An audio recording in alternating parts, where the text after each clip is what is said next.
useful.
Recording stopped.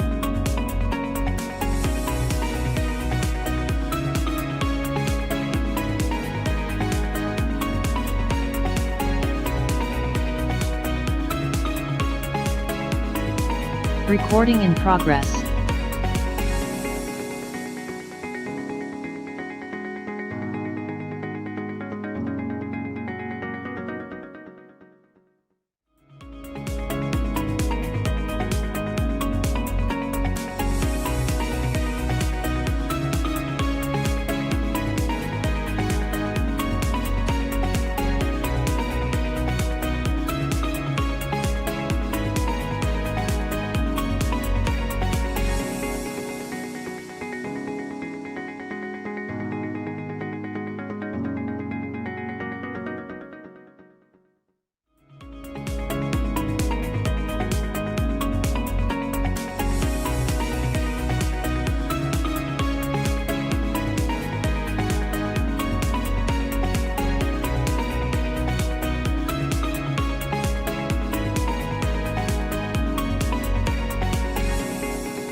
Distinguished colleagues from around the world, good morning, good afternoon, and good evening.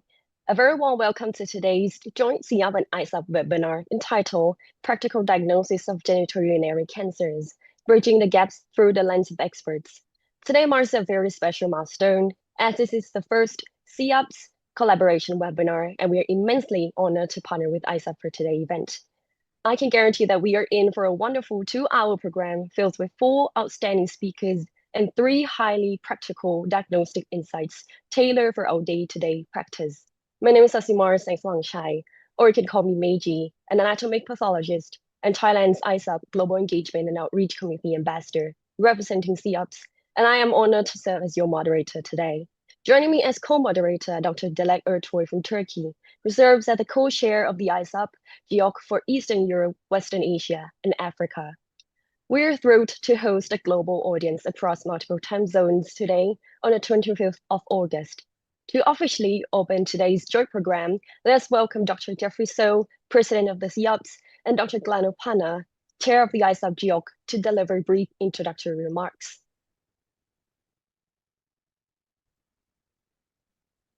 Thank you, Dr. Meiji, and good day, everybody.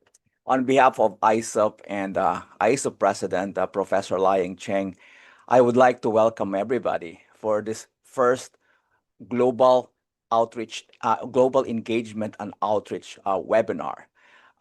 This webinar is part of the series of educational events that will be conducted through the ISUP Global Engagement and Outreach Committee, or the ISUP GEOC, and this is designed for practicing pathologists in all regions of the world. This educational events will be conducted on a quarterly basis. And on behalf of ISUP, I would like to give a very special thanks to Seaups and Seaups President, Professor Jeffrey Seaups, for this joint seminar and conducting this webinar. I also would like to thank our excellent speakers and the members of ISUP GEOC and the Seaups Executive and Education Committee. And so I'm very excited to listen to our panel of excellent speakers. Thank you.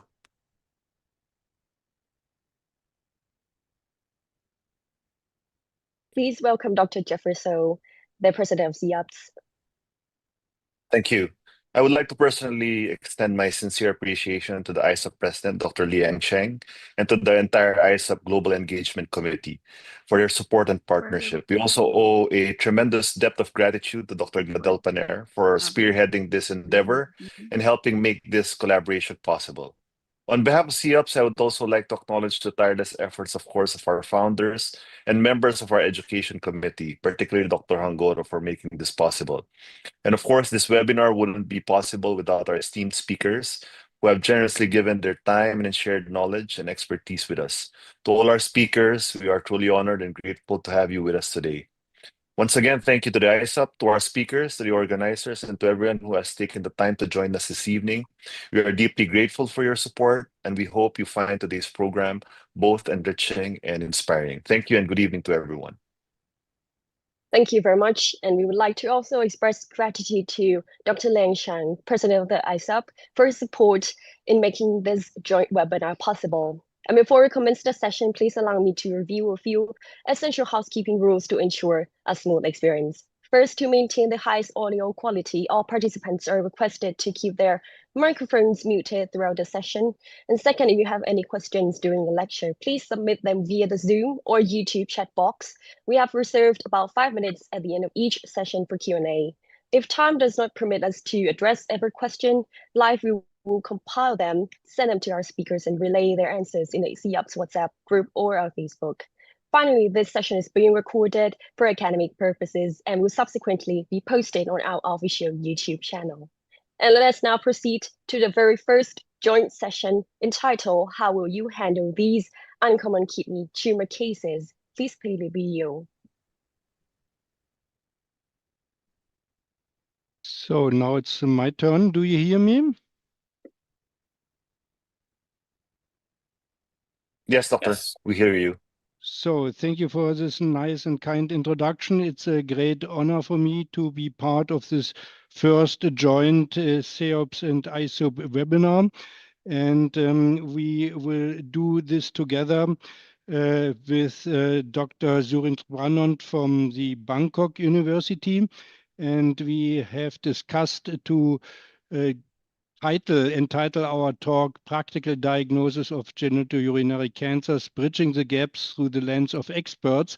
And this is our goal, that we first start with renal tumors. And frequently you are confronted with uncommon kidney tumor cases. And I am really aware that in some parts of the world, there is limited access to immunohistochemistry or even molecular pathology.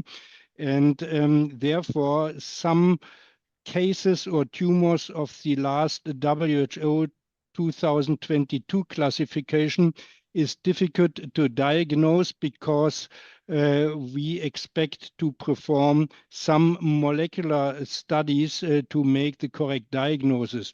Therefore, we have splitted our talks into the question, what is a differential diagnosis of tumors with clear cytoplasm, as well as the differential diagnosis of cystic renal tumors.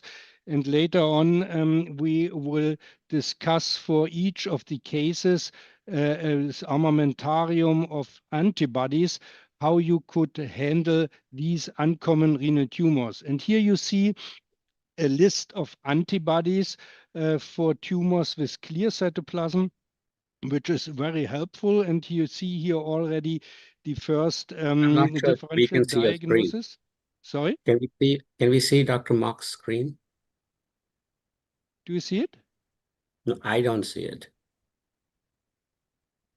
I think don't you see need it. to reshare the screen. I think it Yeah. was unshared. Sorry to That's interrupt, but So you see it, yes? okay.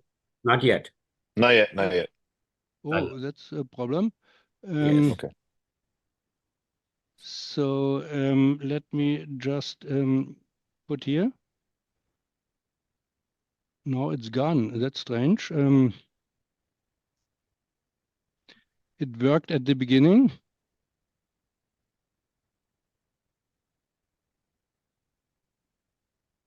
Well, someone is saying they see the slides. Yeah, but Do you see the majority, slides? no, Yeah, I don't unfortunately see it. not. I don't see it. You could stop share and share again, maybe. Just try it out. Maybe I try it again. So, Fabian. Yes. No, it looks different now. I see here the moderator layout. This is new. This was different than before. When I Please click the share button in the The bottom bottom of part. your screen. do you There. see it now? Yes, it's coming, Yeah, I think. yes. Yes. Yep. Okay. Yep. Yes, And then yes. please slideshow it. Better? Yes. Yeah, Better. we just go to slideshow. Yeah. No, we still go to presentation mode, please. I am in the presentation mode. Yes. Please slideshow it. Better? There's a box below. Try that, because we're seeing your next slide yet. Yeah. Try that. Yeah. Sorry for this. It's okay. We can start this way. No, it's gone. I am in the presentation mode. Mhm. I think this is I still think you may fine. be able Please to- ask. Yeah. It's fine. Yeah. Okay. I think it's fine. I think it's fine. As long as we see I your think you slides, can we're okay. click on. I think you can click on the three dots. The three dots. The three dots here. The three dots on your at the bottom of your presentation. It Yeah. might be yes. Presentation, finish presentation. Does it say close presenter mode or something? Yeah, like it's, I that? have here only presentation close. I think we're okay. We could just continue this way rather than, we might lose the slides again. If that's okay with, yeah, if that's okay with Dr. Holger, do you mind, Dr. Holger, continuing this way? Yes, Bildschirm, presentation. Better? No, it's still the same. It's still on presentation mode. Yeah. So I have Oh, clicked here the presentation mode. You can right click, try right click, and then maybe it will show an option. So that's strange. Maybe I move here.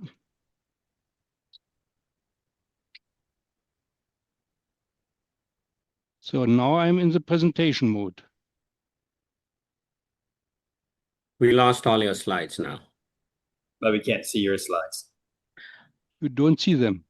Yeah, Holger, I would just suggest to show even in the first mode.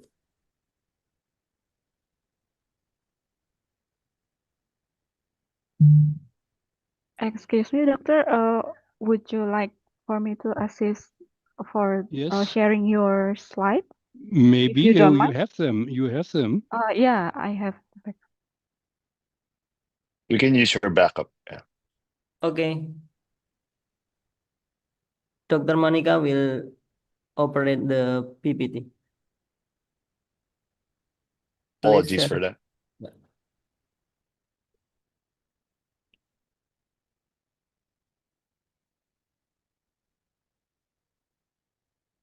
So what should I do now?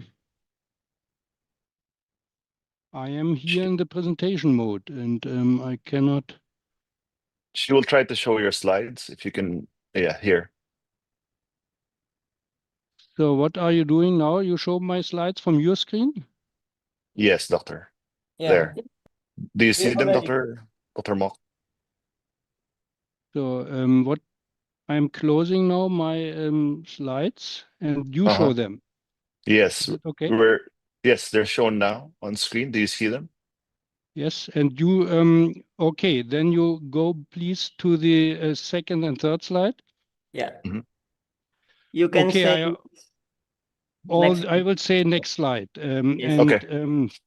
I already discussed this slide that we want to go into details of immunohistochemistry because we have some cases in renal tumor pathology which can be only diagnosed by molecular pathology, but there are morphological hints to come to the correct diagnosis and to perform some specific immunohistochemical stainings.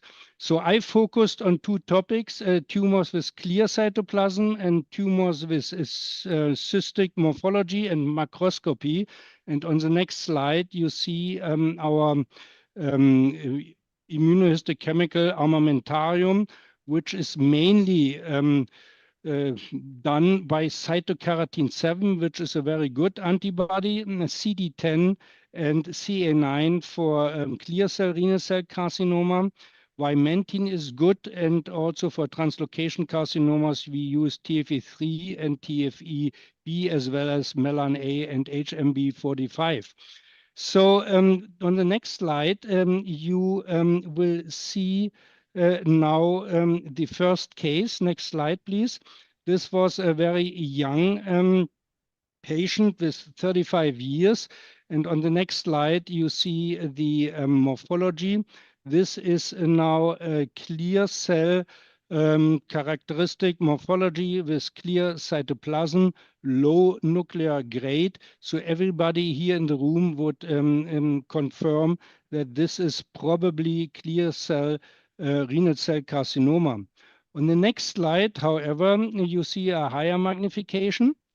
Next slide, and there you have this morphology where you have some cells with what we call rhabdoid features, and this is an important point that you should recognize these cells with rhabdoid features because they are relevant for treatment now. On the next slide, you see that another area of the same tumor, which was very well differentiated in the first slide, but here you have another area, and this is typical for clear cell renal cell carcinoma, that from time to time you have very heterogeneous morphologies which are relevant for all of us. So the next one shows you the diagnosis, and here we have our immunohistochemical staining. It was positive for cytokeratin 7, for vimentin, negative for cytokeratin 7, and negative for the translocation carcinoma markers TFE3, HMB45, and melan A. The point of this case is that it has rhabdoid differentiation. And on the next slide, you see the old question, what is the importance of rhabdoid differentiation? First, it has been included into grade 4, and this is seen on the next slide. And here I want to draw your attention to the next slide, please. To the definition of the Isup grading for clear cell renal cell carcinoma. And in grade 4, it is clearly explained nuclear pleomorphism and multinucleate giant cells.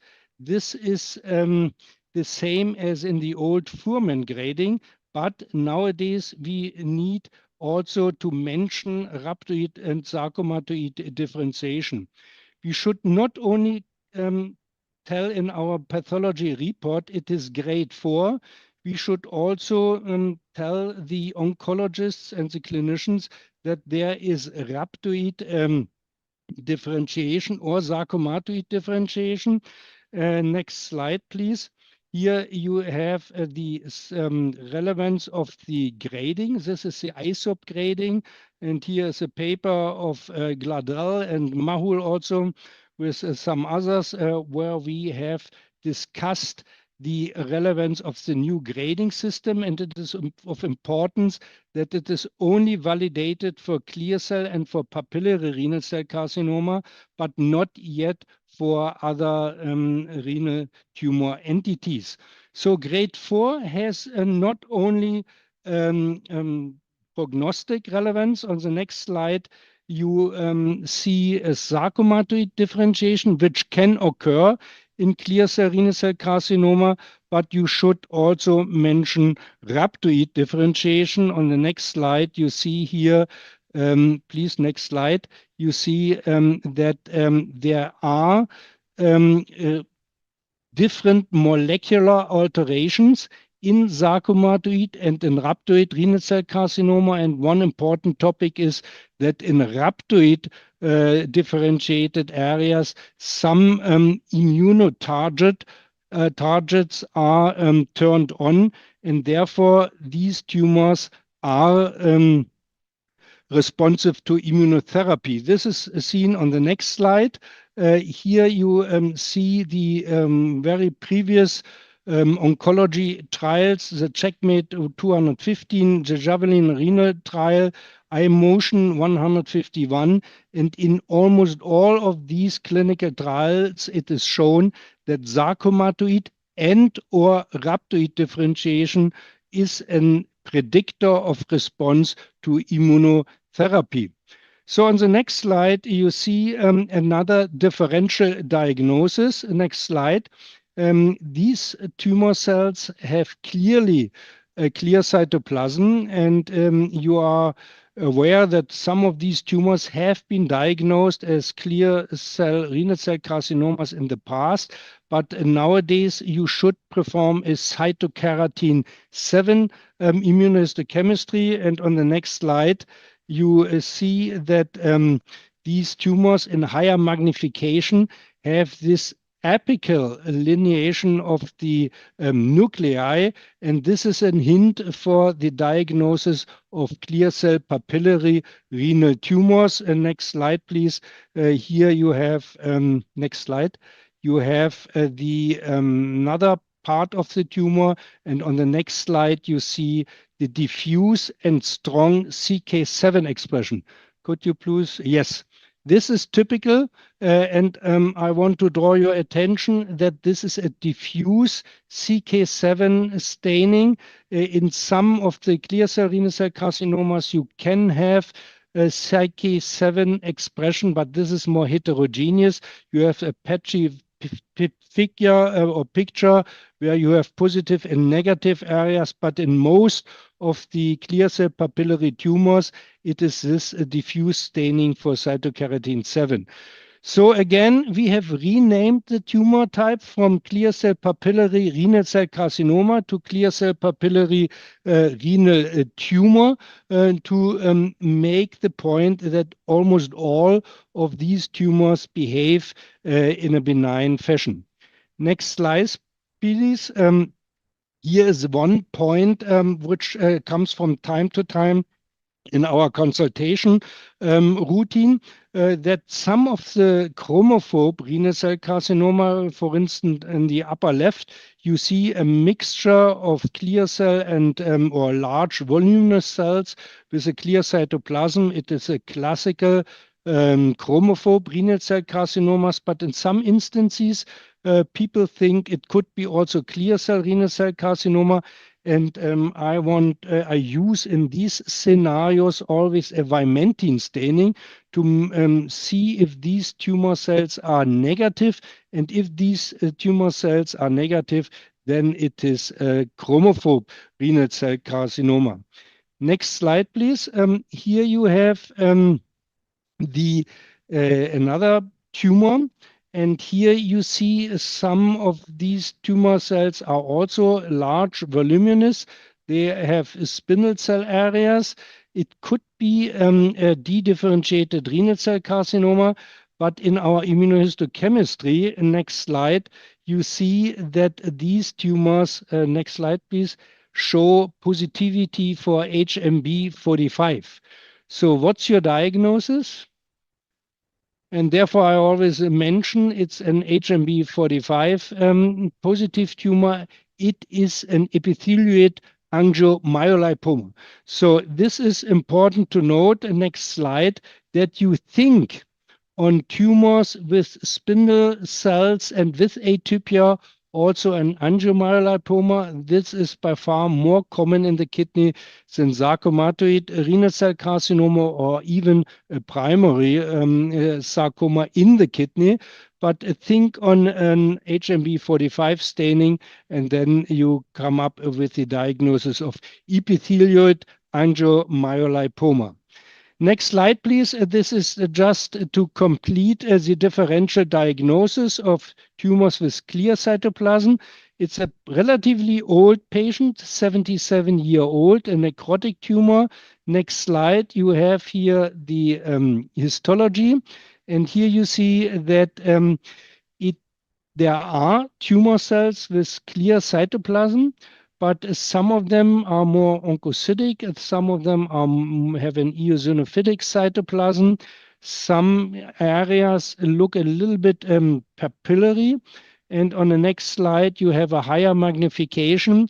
And here you see this mixture of clear cell and of cells with with eosinophilic or even oncocytic cytoplasm. Next slide.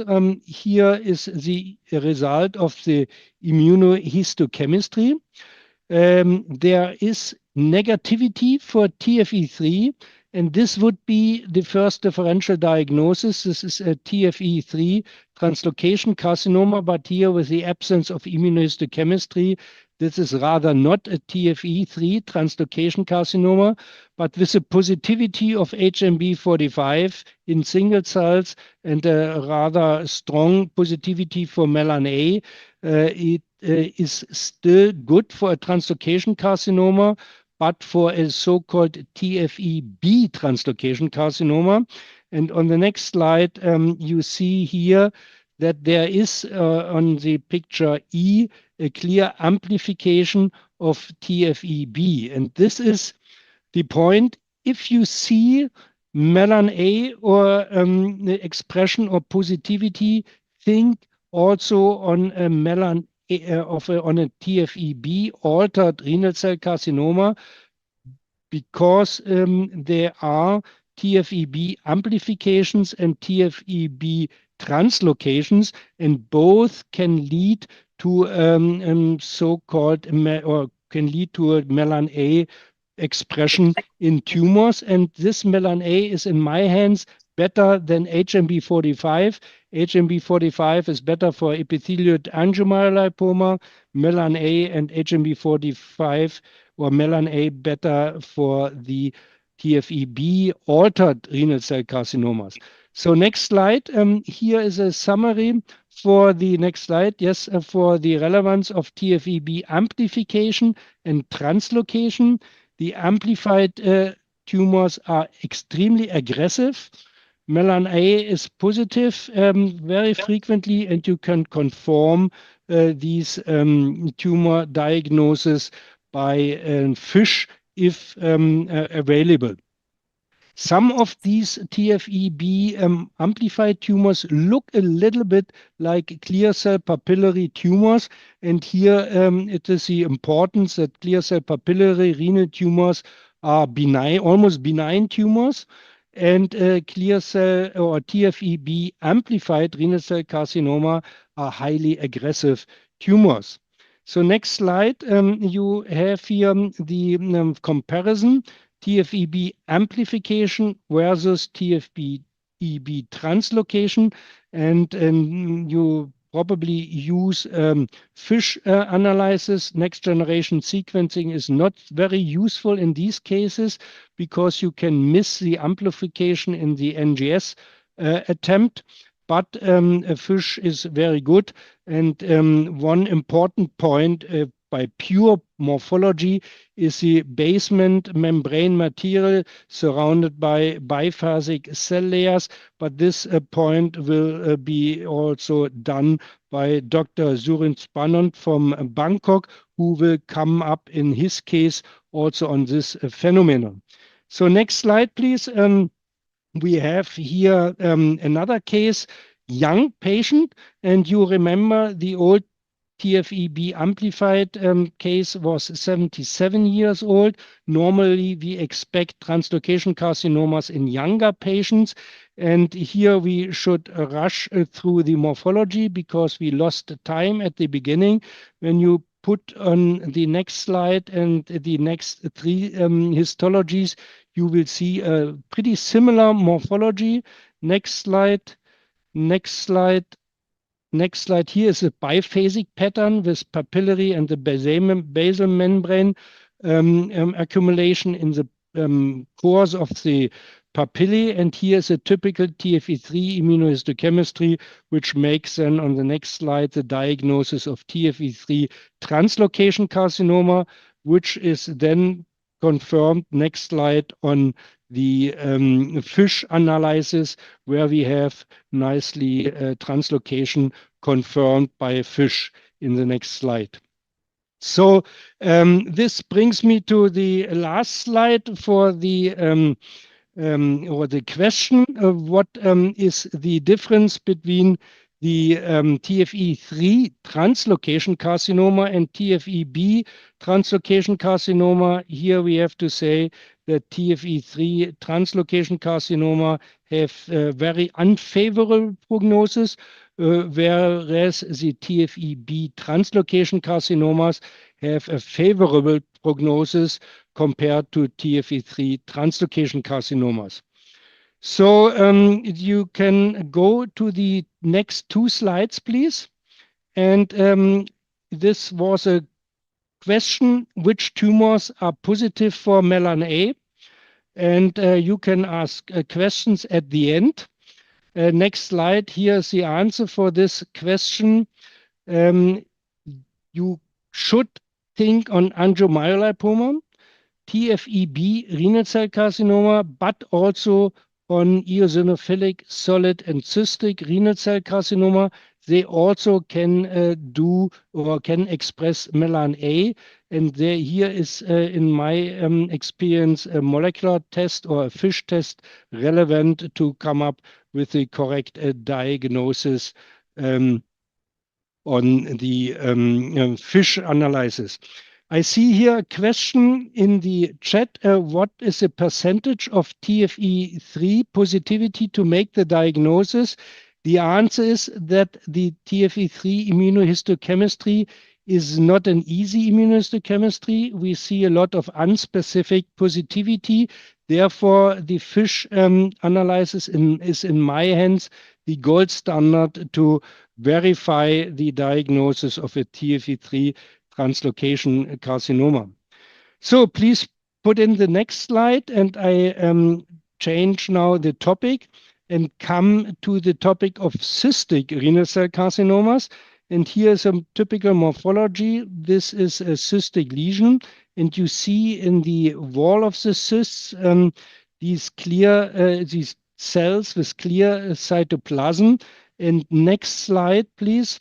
You have also these typical cells of a clear cell carcinoma, but the rest of the tumor is very unusual, very cystic. And the point here is that these groups of cells are not expansile. And therefore, we can go back to the gross image. And when you go back, you see here in the next slide this morphology. And this case was pure cystic. And this is now the diagnosis: multilocular cystic renal neoplasm of low malignant potential. We don't call this renal cell carcinoma anymore. And I tell you why on the next slide. You see that the tumors should be composed entirely of cysts. They should not have an expansile growth, and there should not be necrosis, vascular invasion, or sarcomatoid transformation. This is incompatible with the diagnosis. Next slide. We have asked a while ago, is it possible to have Fuhrmann grade 2 or Isup grade 2 nuclei in this diagnosis? And the answer was here from a group of experienced pathologists. When you press a button, the answer was for more than almost 80%. Please press a button. Almost 80% said yes. So you can have nuclei grade 2 for the diagnosis of a multilocular cystic renal tumor of low malignant potential. So next slide, please. Here you have the question: is this the precursor lesion, a subtype, or an own entity? And there were some suggestions about the possibility that this is a subtype of clear cell renal cell carcinoma, but the decision of the Isup consensus conference was that it is at the moment an own entity, which is characterized by a specific morphology and very good prognosis. Next slide. You have here also VHL mutations. This would be an argument of a relationship to clear cell renal cell carcinoma.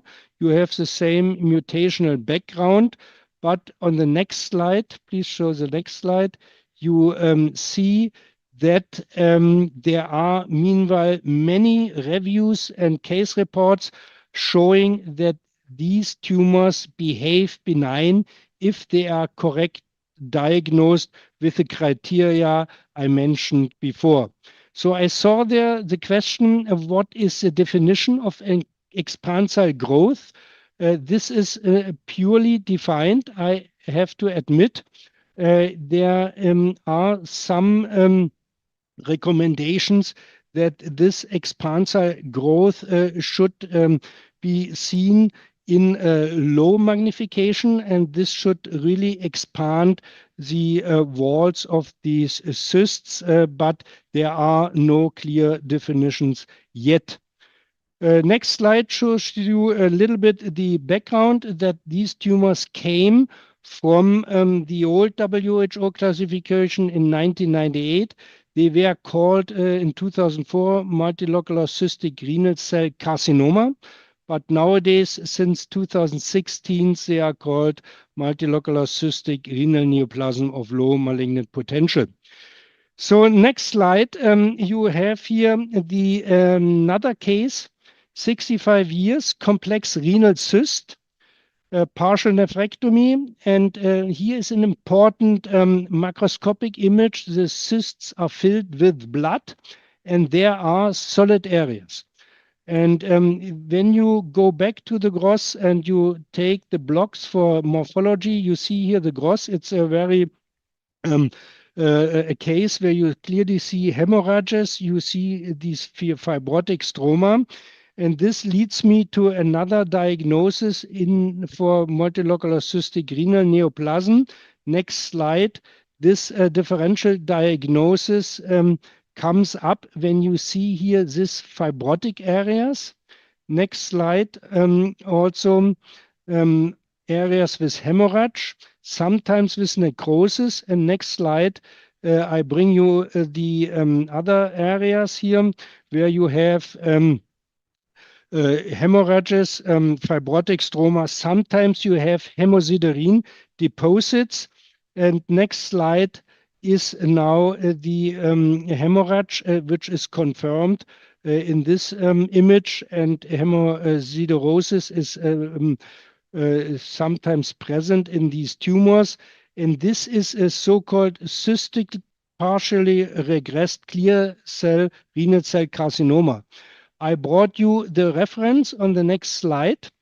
And here you see the reference, which is, in my opinion, very important. Liang Cheng was involved in this paper, and Sean Williamson, because since we have renamed these tumors into clear multilocular cystic renal neoplasm of low malignant potential, we get from time to time the question, is this really not a cancer? And the danger is to miss these cystic renal cell carcinomas, which can behave malignant and can come up with the metastasis. On the next slide, you see here the summary of this reference that you have. Sorry, there's a helicopter in my hospital. Yes, you see here the characteristics of these tumors. You have also these thin fibrocepta. You have cells with clear cytoplasm dispersed in hyaline stroma.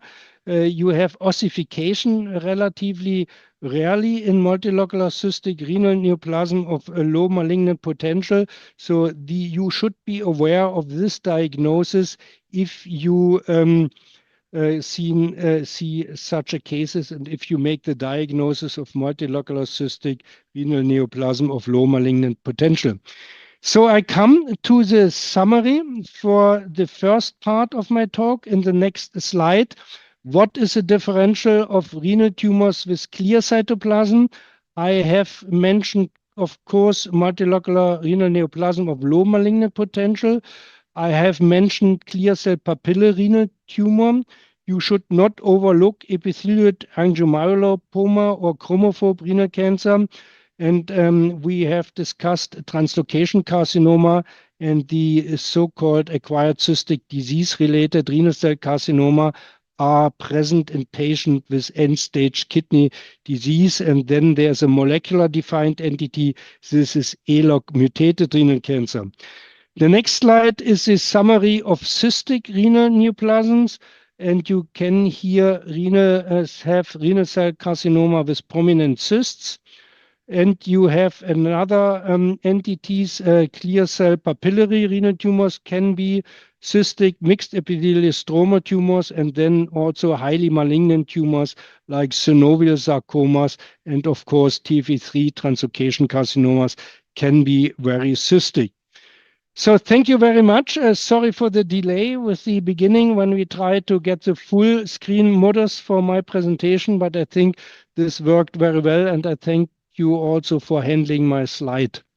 And now I'm ready for questions. There are two questions in the chat. What is your approach to diagnose low-grade spindle cell carcinomas? Was a full question? To grade spindle cell areas in clear cell renal cell carcinoma. So here I use the low magnification, and if there is clearly a spindle cell focus in one high power field, I use it to grade.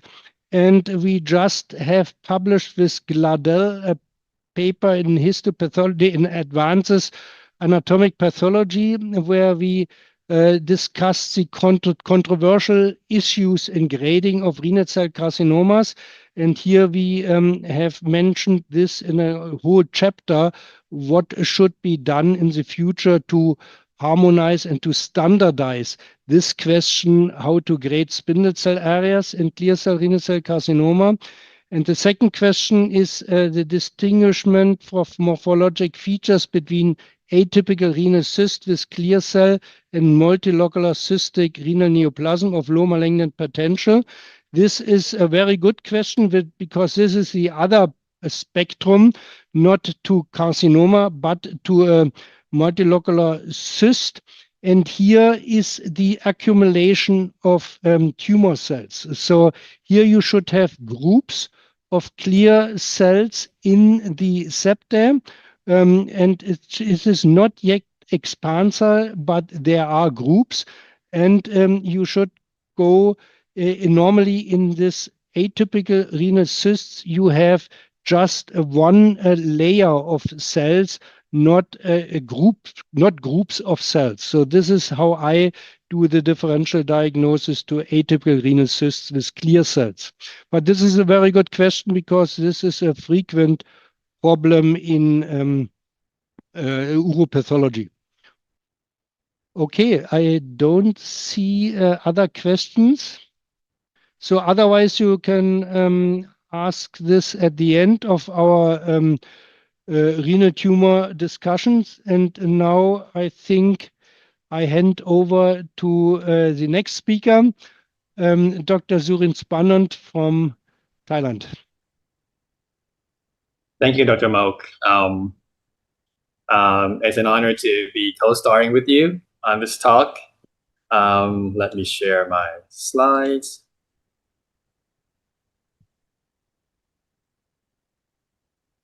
Oops, not supposed to see that. Here we go. You see my screen? Yes. All right. So this is how I conceptualize my the renal tumors. We try to group it into like 6 patterns: clear cell, papillary, cystic, eosinophilic, high-grade infiltrative, and spindle. Dr. Moch talked about clear cell and cystic. I'm going to talk about papillary and eosinophilic. Right. So let's get to the case. This is actually a consult from my empath colleague. It's a 65-year-old. Patient is a 65-year-old man. There's a kidney mass, enlarged peritoneal lymph nodes, and the clinician was suspecting they were thinking RCC or lymphoma, and they did a core biopsy from the lymph node. I know it's not kidney, but I made sure it's a renal cell carcinoma. Right, so we got a lot of tissue and got a lot of these papillary structures, and this is kind of papillary too, and it's forming kind of like a glomerulus, right? It looks a bit like glomerulus, and everywhere we look, it's just papillary and this glomeruloid pattern. Papillary glomeruloid pattern, more papillary pattern, and here you start to see like these hyalinization in the stroma, and this is really glomeruloid. This was the prostate, you would say, like a Gleason pattern 4, right? Glomeruloid Gleason pattern 4, and at high power, you can start to see the biphasic morphology. You have larger cells at the periphery, you have smaller cells in the center, Here's another area which is better. It's larger cells at the periphery, smaller cells at the center. Got a little bit of basement membrane material. There is a little bit of calcification that's a little bit difficult to find, but it's there. So this is a papillary pattern. So the way my mentor taught me to approach this is to conceptualize this into 4 patterns. You have the type 1, we don't classify it as type 1, type 2 anymore, but it's still a good starting place for formulating differential diagnosis. Type 1 would be your typical like papillary adenoma or papillary RCC kind of morphology. You have papillary structures lined by single layers of cells with low-grade nuclei and not a lot of cytoplasm, and the tumor looks kind of blue. If you have higher grade tumor cells, more pleomorphism, larger nucleoli, more cytoplasm, nuclear stratification, that would be like your type 2. And kind of separate out type 3 and type 4, which we just made up. Type 3 is essentially papillary with clear cells and apical nuclei, which is like clear cell papillary renal cell tumor. And type 4 would be papillary structures with pink tumor cells with reverse polarity, which is papillary renal neoplasm with reverse polarity. So anything that doesn't fit type 1, type 3, and type 4, I'll call it type 2. So it's kind of like the weird papillary pattern. So this is the differential diagnosis. You can, Dr. Moe wrote a paper on this. He approached this by the color of the cytoplasm, which is pretty more or less the same as my approach. We just conceptualize it and we place it in different tumors in different categories, which is pretty much very similar. So this is a type 2. I'm not gonna read these out to you, but try to list the helpful clues that can help you narrow down the differential diagnosis. I'm gonna just show you the pictures just for the interest of time. So this is a tumor that has biphasic morphology. You have lots of good basement membrane material. And this would be very typical for TFE altered RCC, right? Showing biphasic and basement membrane material. But when I did TFE3, it was diffusely positive. So it's actually a TFE3 rearranged RCC. So I kind of considered this two together, TFE3 and TFE3, because their morphology tends to overlap quite a lot. If it's if you see oxalate crystals like these or cribiform pattern, you would in a end-stage kidney, you're probably looking at acquired cystic disease-associated renal cell carcinoma. If you see tubulocystic pattern, you have to consider FH. If you see macronucleoli, you also have to consider FH. And these macronucleoli and perinuclear halos are present in almost 100% of FH deficient RCC, but not all of them will have macronucleoli. SDH can be high grade as well. It could show tubulopapillary structures, growth pattern. If you look at the low grade area, if you're lucky, you could find some cytoplasmic inclusions with pale flocculent material that would be suggestive of SDH deficient RCC. ALK could have papillary structures, and in one series, 75% of them would have mucinous stroma, so that's a helpful morphological clue. You can also look for sickled red blood cells. Biphasic hyalinizing stamina with this RCC, you just look for features that is described in the name, biphasic pattern, hyalinized stroma, stamina bodies, basement membrane material. These features are present in all 8 cases that was originally described by Dr. Argani. This is a biphasic squamoid alveolar RCC. Essentially, you see tumor cells resembling glomerulus. You have smaller cells at the periphery. You have larger squamoid cells at the center. at RCC FMS, renal cell carcinoma with fibromyomatosis stroma. All of them would have elongated, and most of them would have branching tubules, and most of them would have some fibromyomatosis stroma. If you see these features, think RCC FMS. And the last one, it looks like thyroid, you would consider thyroid-like follicular renal cell carcinoma. So back to this case, my friend already did some stains. So it confirms that it is a renal cell carcinoma. CK7 was positive, CA9 was a little bit positive, CD10 was almost entirely negative. And these stains are negative. So in my mind, what I thought at that time, I think RCC with basement membrane material, and to my knowledge, there are only three types of RCC that has basement membrane materials. There are TFE3 rearranged RCC, TFEB altered RCC, and biphasic hyalinizing stemmatous RCC. So I told my friend to do TFE3, Pepsin K, we didn't have that, so we did Melon A and HMB45, and unfortunately we didn't have Merlin. So I put the results in this table for you, and the immunoprofile matches, is most in keeping with a biphasic hyalinizing stemmatous RCC. So I know TFE3, it doesn't have a good reputation. It's seen as not that unreliable, but according to Dr. Maria Tetrakova, her data says that it's like 95% positive, but there are some other papers that says it's like more like 60 to 70% sensitive. But Sorry, I don't have think any. somebody else is sharing now. Oh yeah, that's better. Yeah. Okay, so my thoughts. I think it's biphasic hyalinizing stemmatous RCC. TFE3 is negative, so it's probably not TFE3 rearranged RCC. A negative melanocytic marker, probably not TFEB. Morphology is good, but I think it's specific enough. But I don't have Merlin. I don't have molecular tests for NF2. And I'd say my confidence level is about here, like level 3.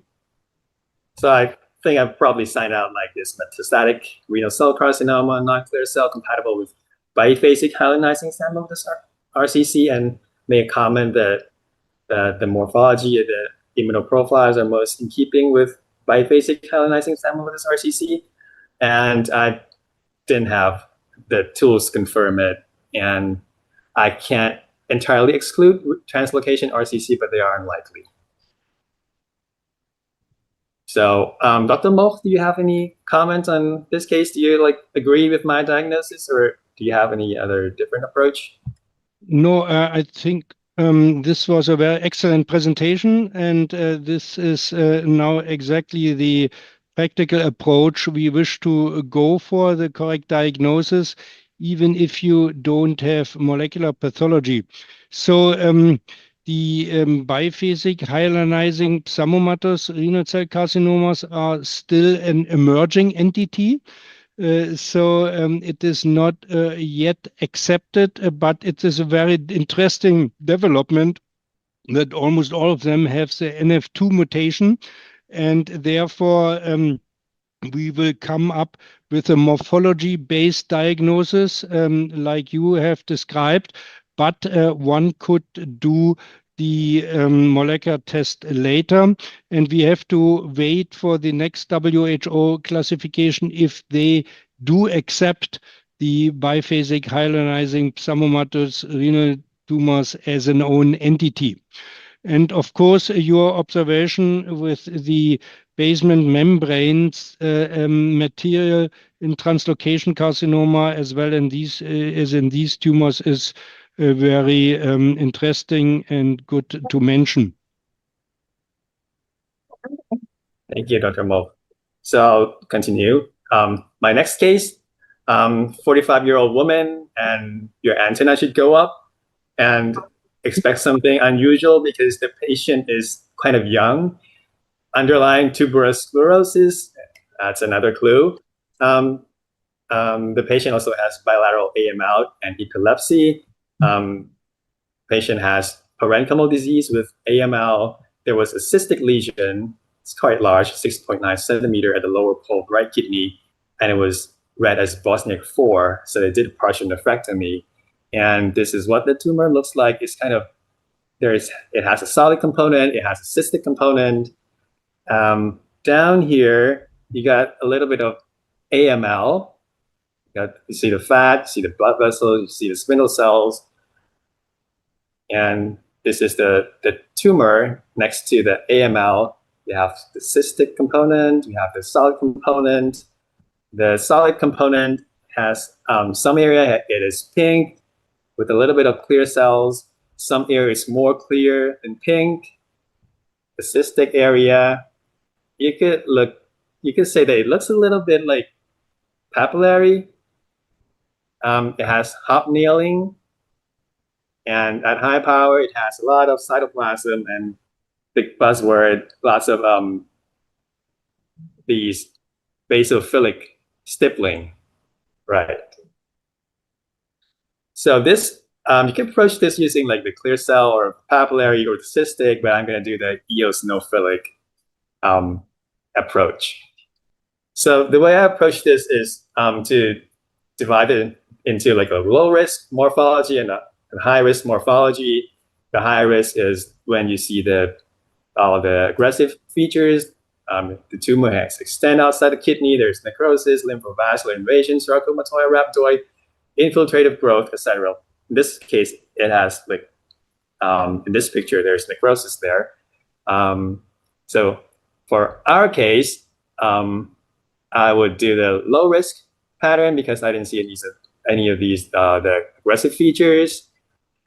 So when you approach low risk pattern, you would want to rule out, first consider chromophobe and oncocytoma, and then these two tumors that have some morphology that's between the chromophobe and oncocytoma, which are low-grade oncocytic tumor and eosinophilic vacuolated tumor.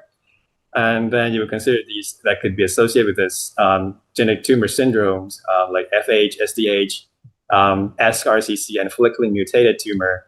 In this case, I also added angiomyolipoma with epithelial cyst because there is a little bit of angiolipoma there. There's like cyst. The tumor is kind of clear and pink in the same tumor, so I added the translocation RCC, and maybe it could be a weird looking clear cell RCC. Right, so look for helpful clues, right?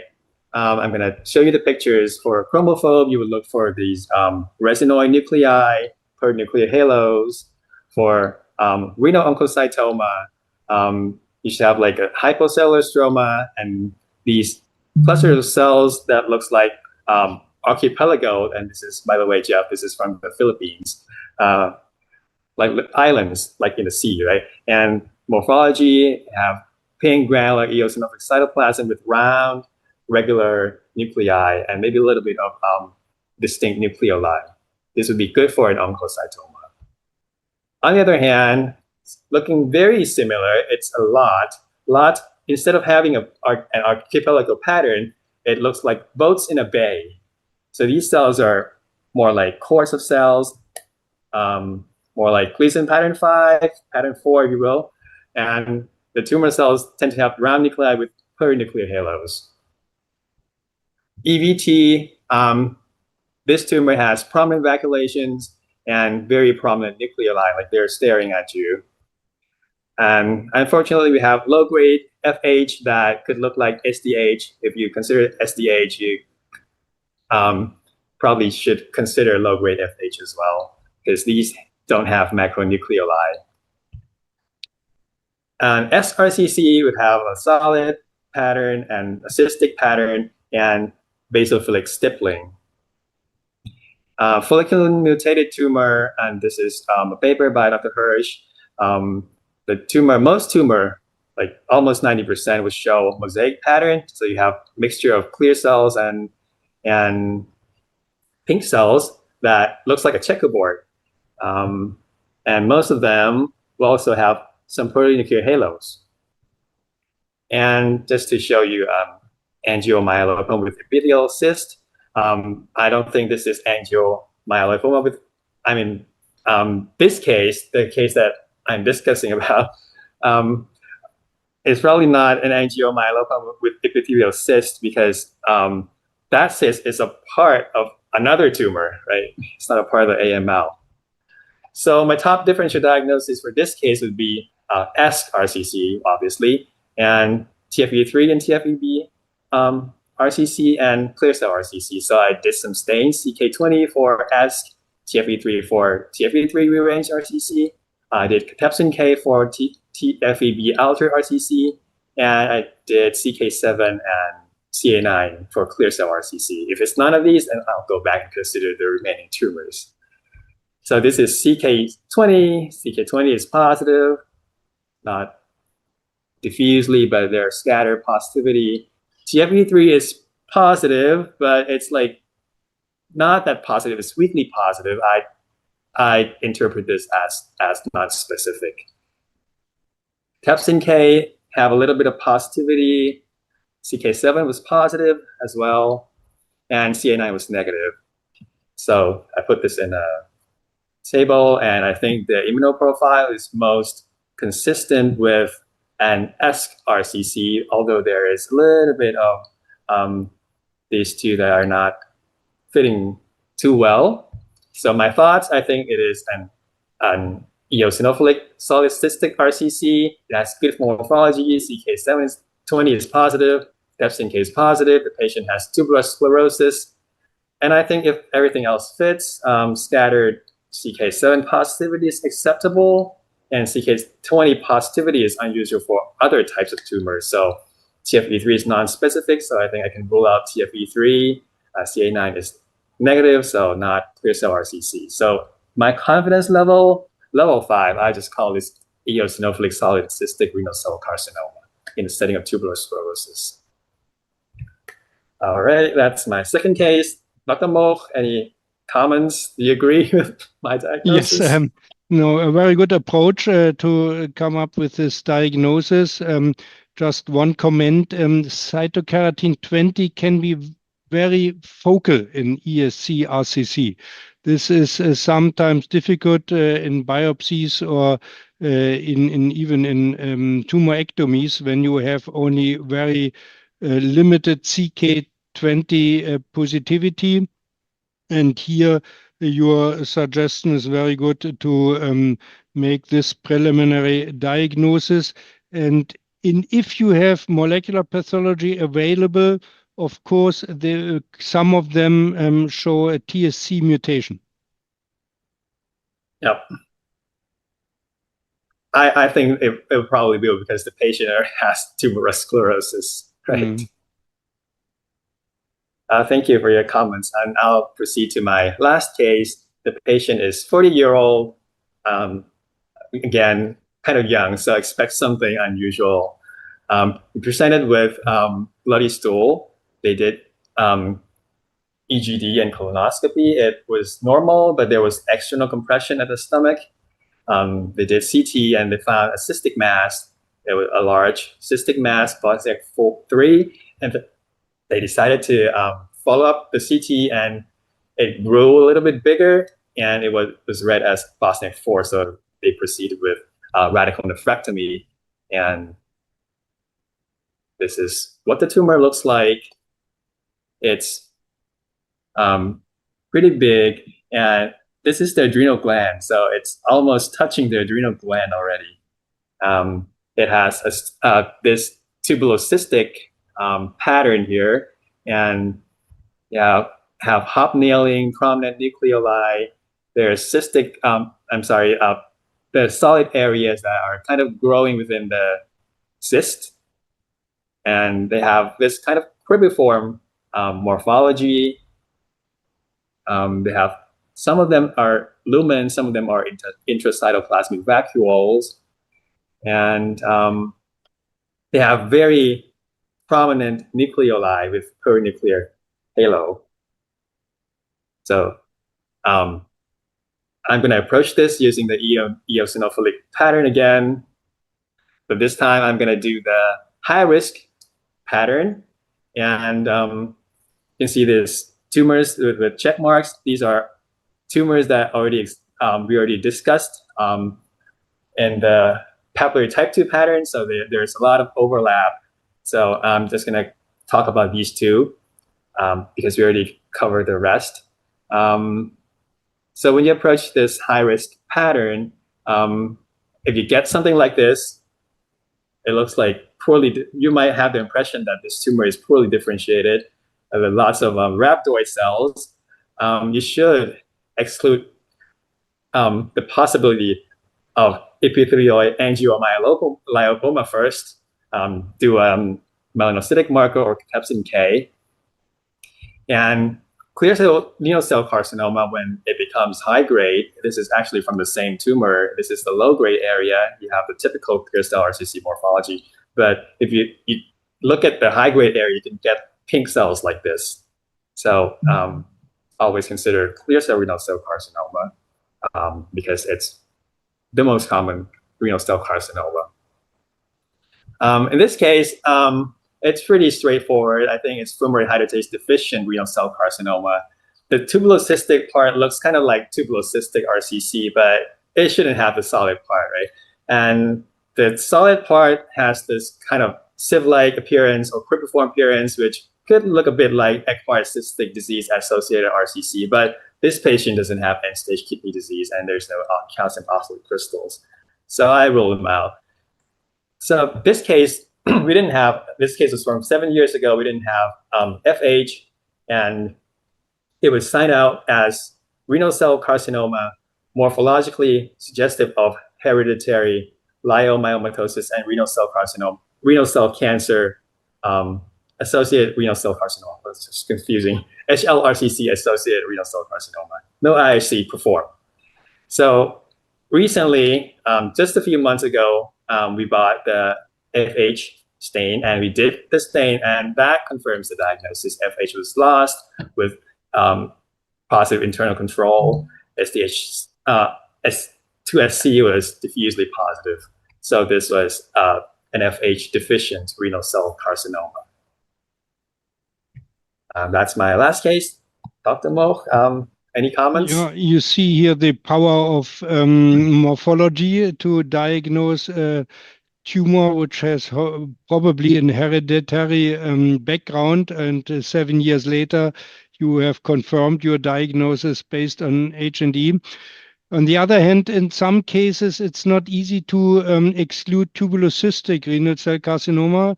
Therefore, it's always good to have FH immunohistochemistry in place to make the differential diagnosis. And in addition, what we've learned more and more that FH deficient renal cell carcinomas are probably more common than we think, because when we do more and more FH immunohistochemistry, we will see them, and then we add a mutational analysis, and then we find the molecular alterations and have to recommend genetic advice or genetic testing for a familial hereditary disease. This is important in this situation to make this comment in the pathology report. Okay, thank you, Dr. Mo. So I'll end my presentation here. So this is my take-home message. You can conceptualize renal tumors and try to categorize them into one of these 6 groups. And this is my the differential diagnosis for papillary and eosinophilic tumors. And there's a lot of overlap between the type 2 pattern and the high-risk eosinophilic pattern. Thank you for very ready for questions. Yeah, just one comment. I love your approach for the papillary tumors. This is a very good approach, and we have learned over the years that we have seen different tumors in the former papillary renal cell carcinomas type 2. where we had some eosinophilic variants and oncocytic variants, etc., etc. This was a reason why the WHO classification 2022 omitted or retired the separation of type 1 and type 2. But maybe in the future we will further define or classify papillary renal tumors, especially with this biphasic hyalinizing pseudomatous renal tumors. So there is a very dynamic field at the moment in the field of, there's very dynamics in the field of papillary renal tumor classification.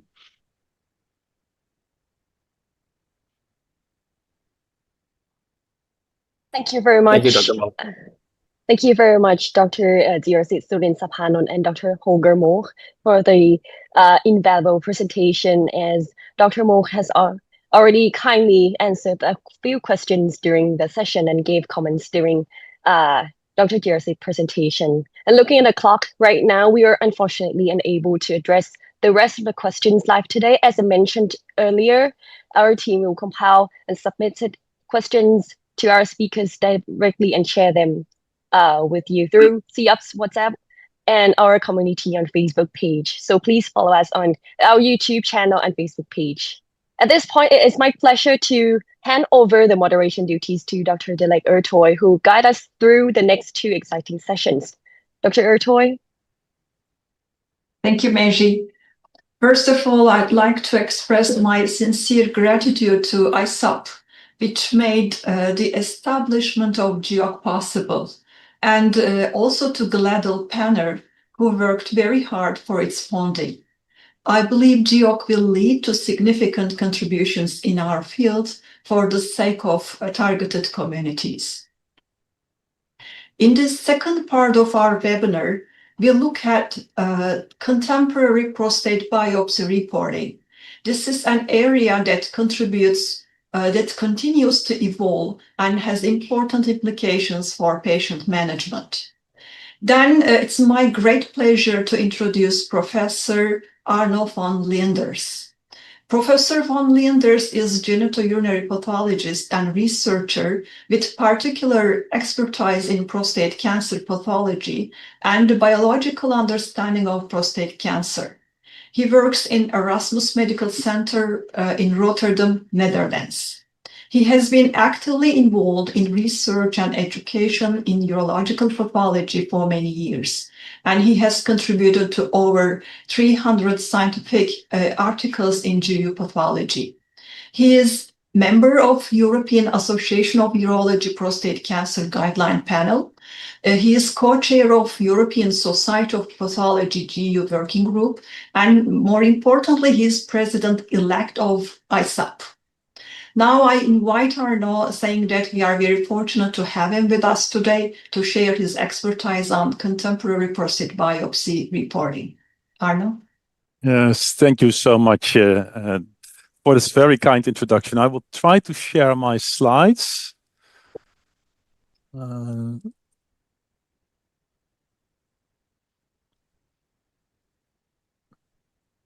Do you see my slides? Yes. Yes. Yeah, okay, great. Well, thank you again. And I'm very proud to be here today. I'm very lucky to present and be invited for this important meeting. I think it's a huge opportunity for us to work together with the Seaups and the Isup, and I hope we will have many of these very interesting webinars in the future. So the coming half an hour, I would like to discuss with you some contemporary items on prostate cancer biopsy reporting, specifically on grading. So I will first go and give you a little bit an update on pre-neoplastic lesions of the prostate, their diagnostic criteria and the impact on the clinics and the grading. Then I go into cribiform pattern, which is, I think, very important. And finally, we'll close with new insights and Gleason pattern for quantification. First, pre-neoplastic lesions. Well, what I will discuss today is actually the outcomes of the pre-neoplastic lesions the Isup did in 2024. That was after the European Society of Pathology in September. We had a consensus meeting on preneoplastic lesions, and one of the working groups was the prostate. And I will summarize the main findings there in this presentation.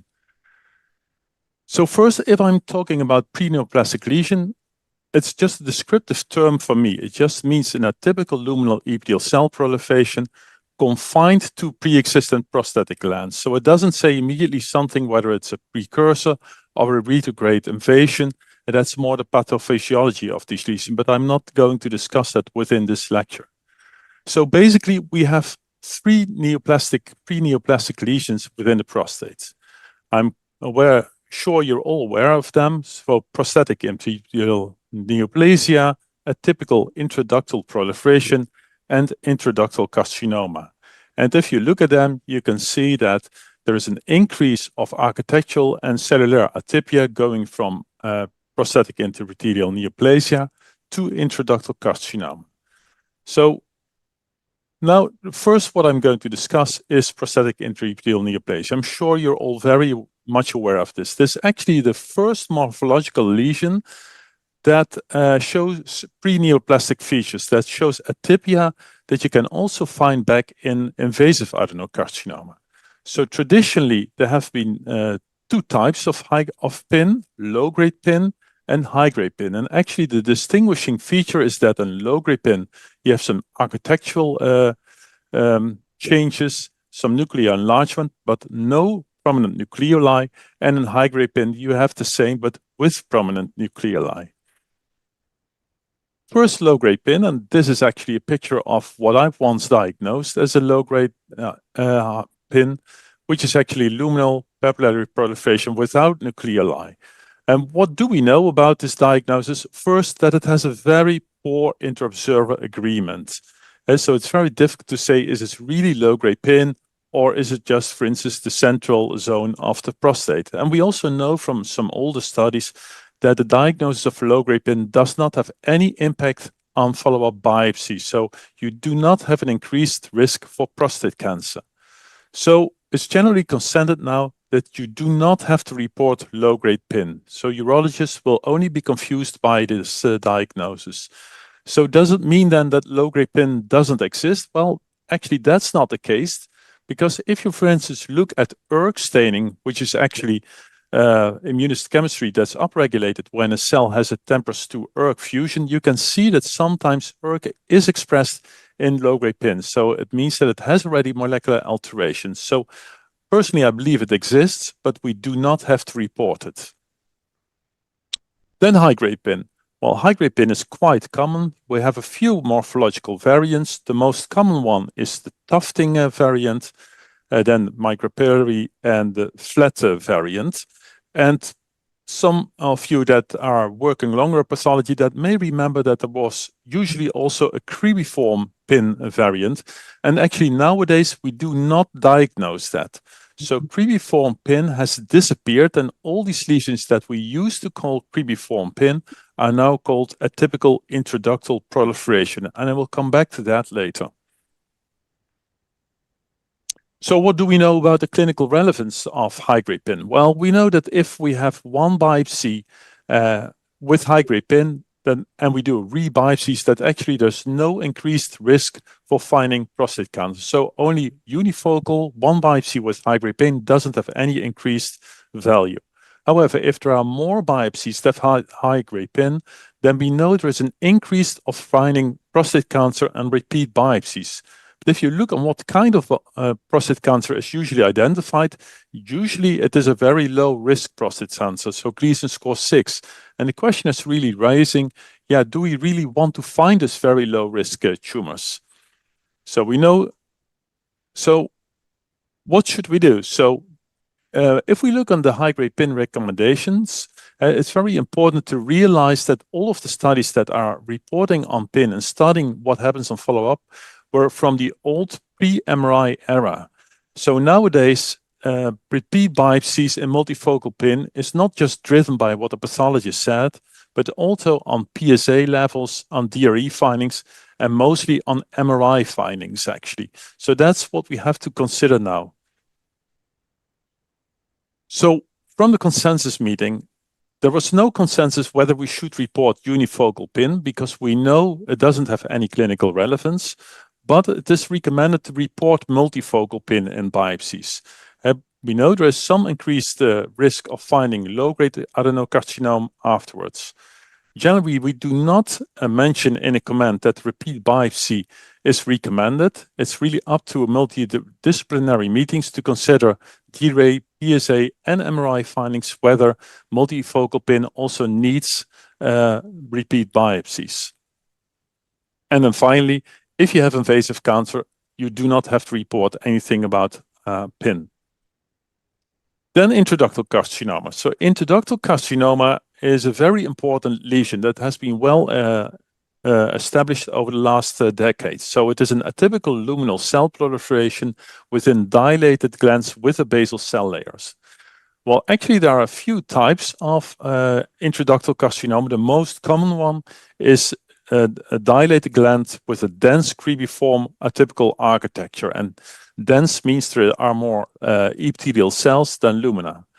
You can also have a solid pattern, and both of them can either have or have not comedonecrosis.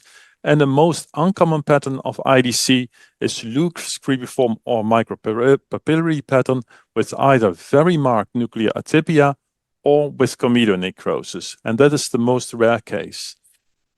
So here are some examples of intraductal carcinoma. So again, on the left side, the cribriform pattern is by far the most common. In the middle is solid pattern with comedonecrosis. And actually, there have been some studies looking at radical prostatectomies with comedonecrosis. And actually, it happens that comedonecrosis is mostly occurring in IDC. So it's occurring far more often within IDC than in truly invasive carcinoma. And on the right side, you will see IDC that was diagnosed because of its very prominent nuclear atypia that is really well beyond what is normally seen in the prostate. And here it's really important to also think about urothelial carcinoma. That would be the most important differential diagnosis, urothelial carcinoma with pituitary spread within the prostate. And I think immunohistochemistry would really be important to distinguish both. So actually, there are two clinical scenarios in which IDC can be found. Either you can find it as a solitary finding, so there is no invasive cancer at all, but there is an IDC lesion. If you find it, usually it means that invasive carcinoma is present somewhere in the prostate, but it was missed on a biopsy. So if you would diagnose IDC on a biopsy as a solitary lesion, always recommend to do immediate repeat biopsies. And I know there are also some centers that if you have IDC on a biopsy, a solitary finding and an MRI alteration, people would get upregulated immediately, but that differs per center. Well, the most common pattern you'll find with IDC is adjacent to invasive adenocarcinoma, which is generally of higher grade, Gleason score 7 or higher. So we know that invasive cribriform and intraductal carcinoma, when you have that, it's bad news for the patient. So many studies have shown that either invasive cribriform or intraductal carcinoma, when that is present, there's a much higher risk of metastasis and dying of disease.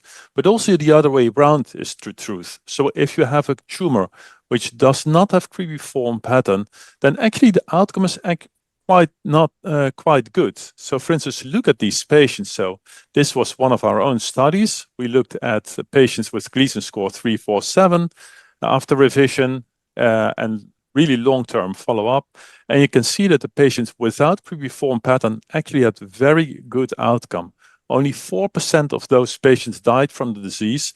While if you compare those to the Gleason score 6 patients, only 2% of those die of the disease. So when you have an intermediate risk prostate cancer without cribriform pattern, actually that means that the patient has a very good outcome. And that's actually also the reason why many patients that have Gleason score 3 plus 4, 7 without cribriform pattern are currently eligible for active surveillance.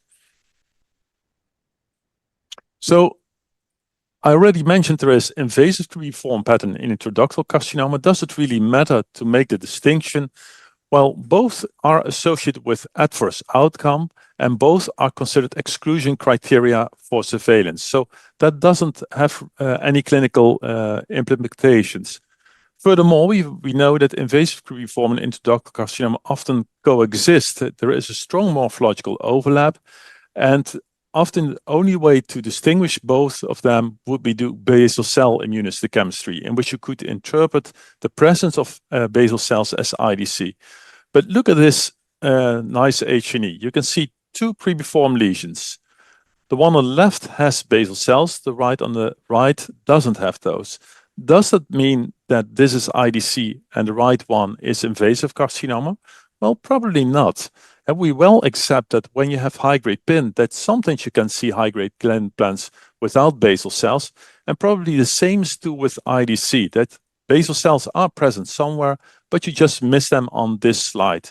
So it will be very difficult generally to distinguish invasive creviform carcinoma from intraductal carcinoma. And when it is adjacent to invasive cancer, the distinction doesn't really matter.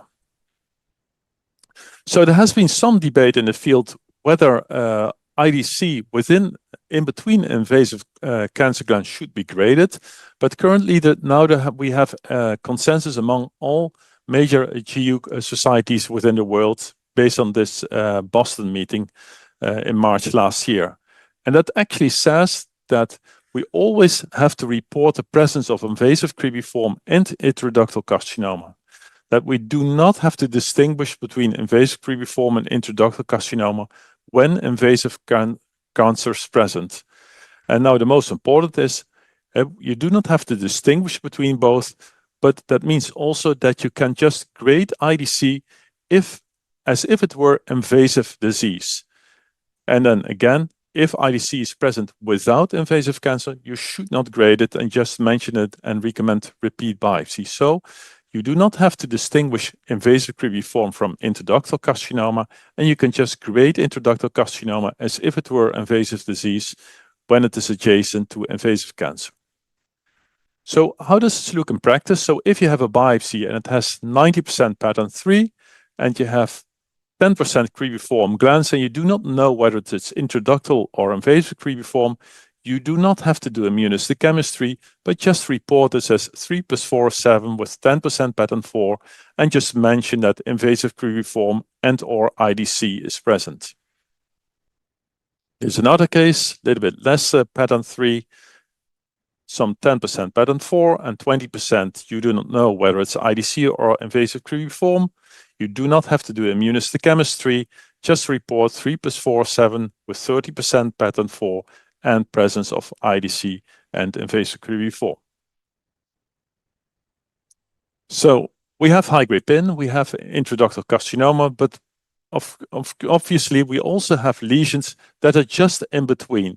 They are a little bit too much for a high-grade PIN, and they do not meet all the criteria for IDC.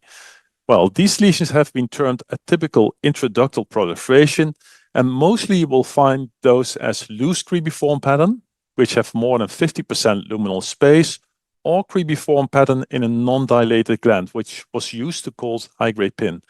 Well, actually, this is not really an entity, but it just means that you're not certain. And you think that it may be IDC, but it doesn't fulfill yet all the criteria, just like a typical small acinar proliferation.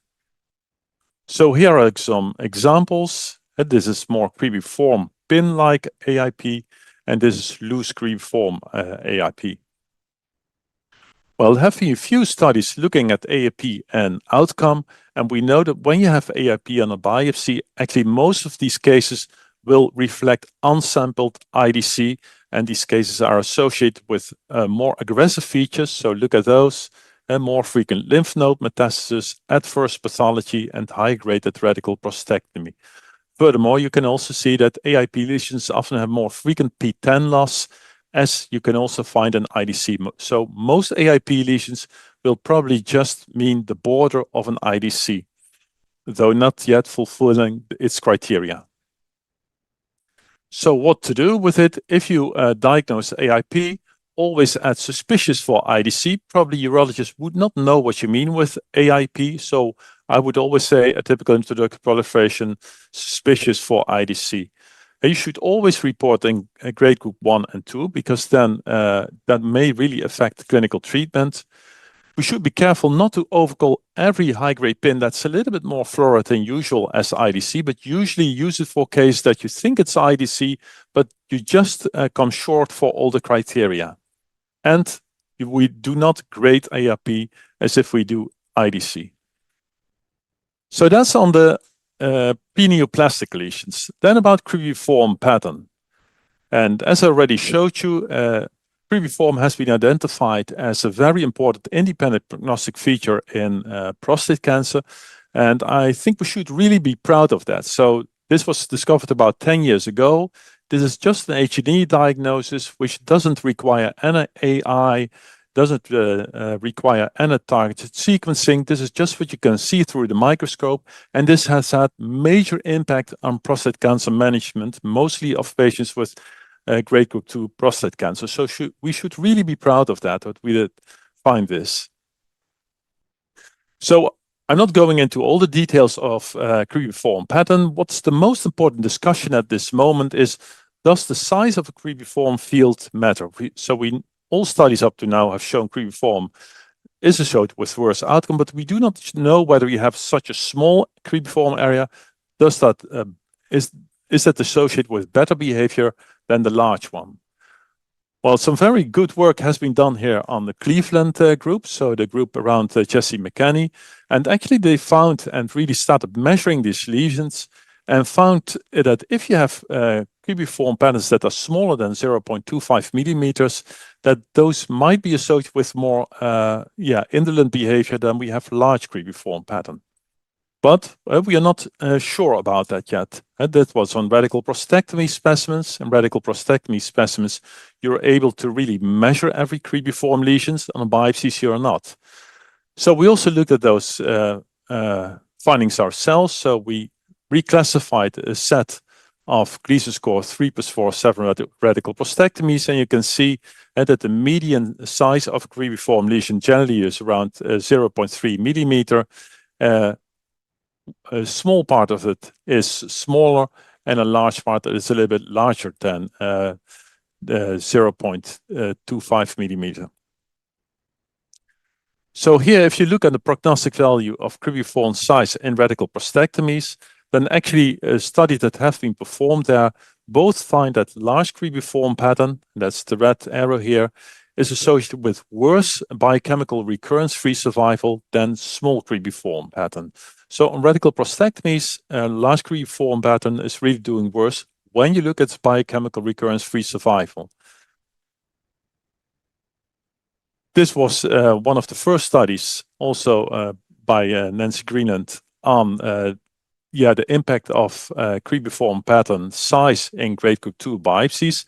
And there they also find that when you have a Gleason score 3+4 7 biopsy with small cribriform pattern, actually, and you do radical prostatectomy, those patients are associated with better outcome than the ones with large cribriform pattern. So large cribriform pattern more frequently had extraprostatic extension. They also looked at biochemical recurrence-free survival. So again, cribriform pattern on a biopsy related to biochemical recurrence-free survival after radical prostatectomy. And there was a trend that large cribriform pattern was actually associated with worse biochemical recurrence-free survival. But it's really important here to consider what we are looking at. So we're looking at biopsies with grade group 2 and endpoint biochemical recurrence-free survival. But there are other ways we can look at this as well. So we looked in a very large cohort on what's the impact of cribriform size on metastasis-free survival. And actually quite interesting, here we could see that if you do not have cribriform pattern, the outcome is relatively good. But here, any cribriform pattern, both small and large, were associated with increased risk of metastatic disease. So there was no difference between small and large cribriform. And this is actually our large multivariable analysis. So this related to over more than 1,000 patients, I think almost 2,000. And if you look at metastasis-free survival, there was not a significant difference between small and large cribriform pattern, and they both did worse than no cribriform pattern. So it's really important here to be aware of the studies. So on radical prostatectomies, a large cribriform pattern associated with worse biochemical recurrence. But on biopsies and also on radical prostatectomies, that are our latest findings, actually both small and large cribriform pattern have increased risk for metastasis. So you should still not neglect the small cribriform lesions. That still is a very important lesions, strongly associated with metastatic disease. And then finally, Gleason pattern for quantity. Well, if we look at Gleason score 3+4 as 7 prostate cancer, we know that Gleason score is given as the most common and the worst grade. That means that 3+4, 7 could be 55% pattern 3 and 45 pattern 4, but also 99 pattern 3 and 1% pattern 4. Well, it doesn't matter whether you have 45% or 1% pattern 4. Well, logically, you could think that yes, this one will be worse than that one. But can we also prove that? And that was actually done by the group of Guido Sauter in Hamburg, Germany. They looked over more than 10,000 radical prostatectomies, and actually there they found that the risk of biochemical recurrence was really incrementing with the percentage of pattern 4. So percentage pattern 4 in Gleason score 7 has really independent prognostic value, and we should all report that in our biopsies. So that's up to now, but lately there has been some discussion about the quantity of pattern 4, because if you think about Gleason pattern, a Gleason pattern 3+4, 7 is always pattern 4 in relation to 3. So if you look at this large tumor, and this is a figure taken from Memorial Sloan Kettering publication, this is 3+4 pattern disease, and this would be 448, no pattern 3. But you can see that the tumor here, which has the lower Gleason score, just a grade group 2 against grade group 4, has far more Gleason pattern 4 presence than below. So isn't the absolute quantity of pattern 4 not more important than the pattern 3? And this is another way of looking at this. So these are just three theoretical examples of biopsies. They all have the similar quantity of pattern 4, but in the one on top, there is a little bit more 3. That would be classified 346 or 347. Then there is a little bit less 3437, and here is 448. So the quantity of pattern 4 is the same, but the Gleason score will differ based on the percentage of pattern 3. Well, does the outcome really relate to pattern 3 here, or just to the absolute volume of pattern 4? And there have been some very recent studies, and I don't want you to really understand this table, but the impact of the studies, actually the outcome is that if we know the absolute volume of pattern 4 in millimeters, actually it doesn't matter how many pattern 3 you have with respect to the outcome. And so the amount of pattern 3 doesn't matter for adverse radical prostatectomy outcome or biochemical recurrence-free survival. We also looked at it in our study, and actually we found exactly the same for metastasis-free survival. If you know what's the quantity of pattern 4 in millimeters, it doesn't matter if you have just a few or many pattern 3 glands. And so the outcome is purely dictated by the absolute volume of Gleason pattern 4. So those are the most recent findings. There's still lots of studies going on there. But all studies direct in the same point, so no impact of Gleason pattern 3 volume if pattern 4 is known.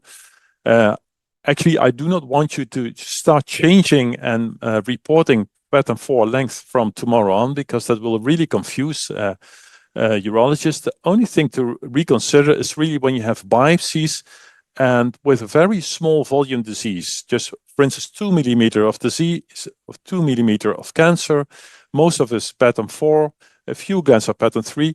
I would not just simply say 4+3, 7, really discover then that the absolute quantity of pattern 4 is actually very low, and the outcome may be better than we would expect. And I would thank you for your attention, and maybe there are some questions. I will stop sharing.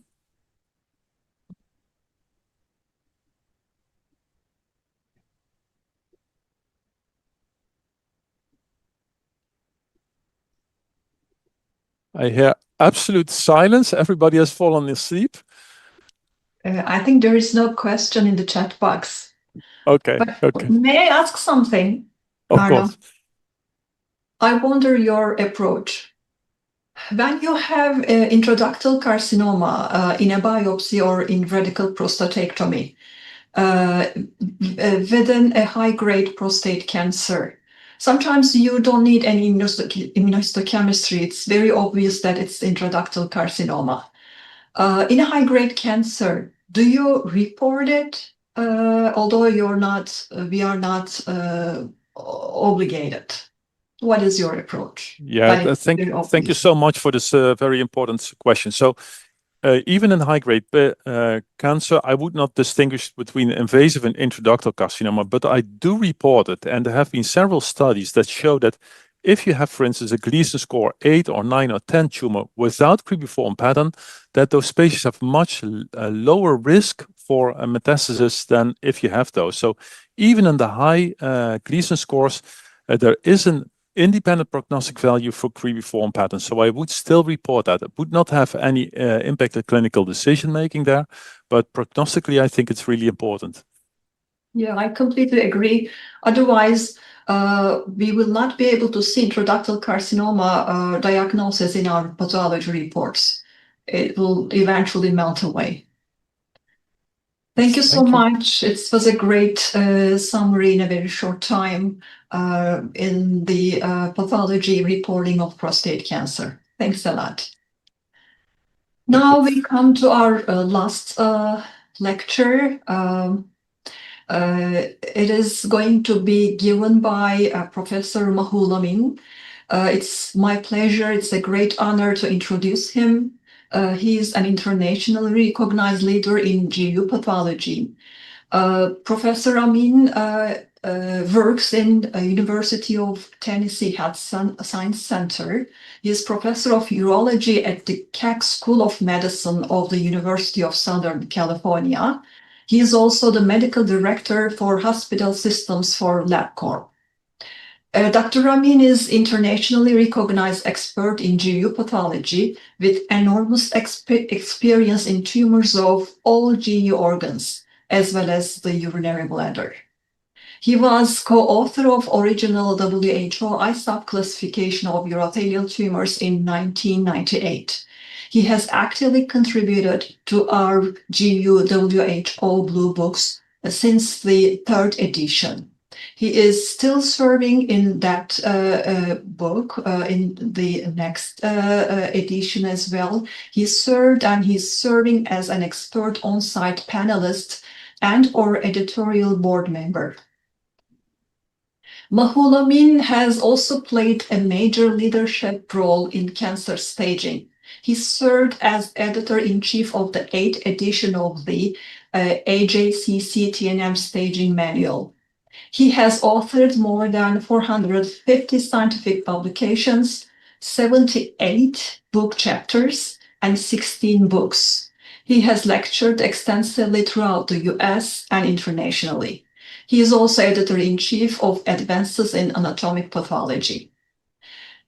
He was also honored with the Coast Medal by Isup for advancement of urological pathology in 2023.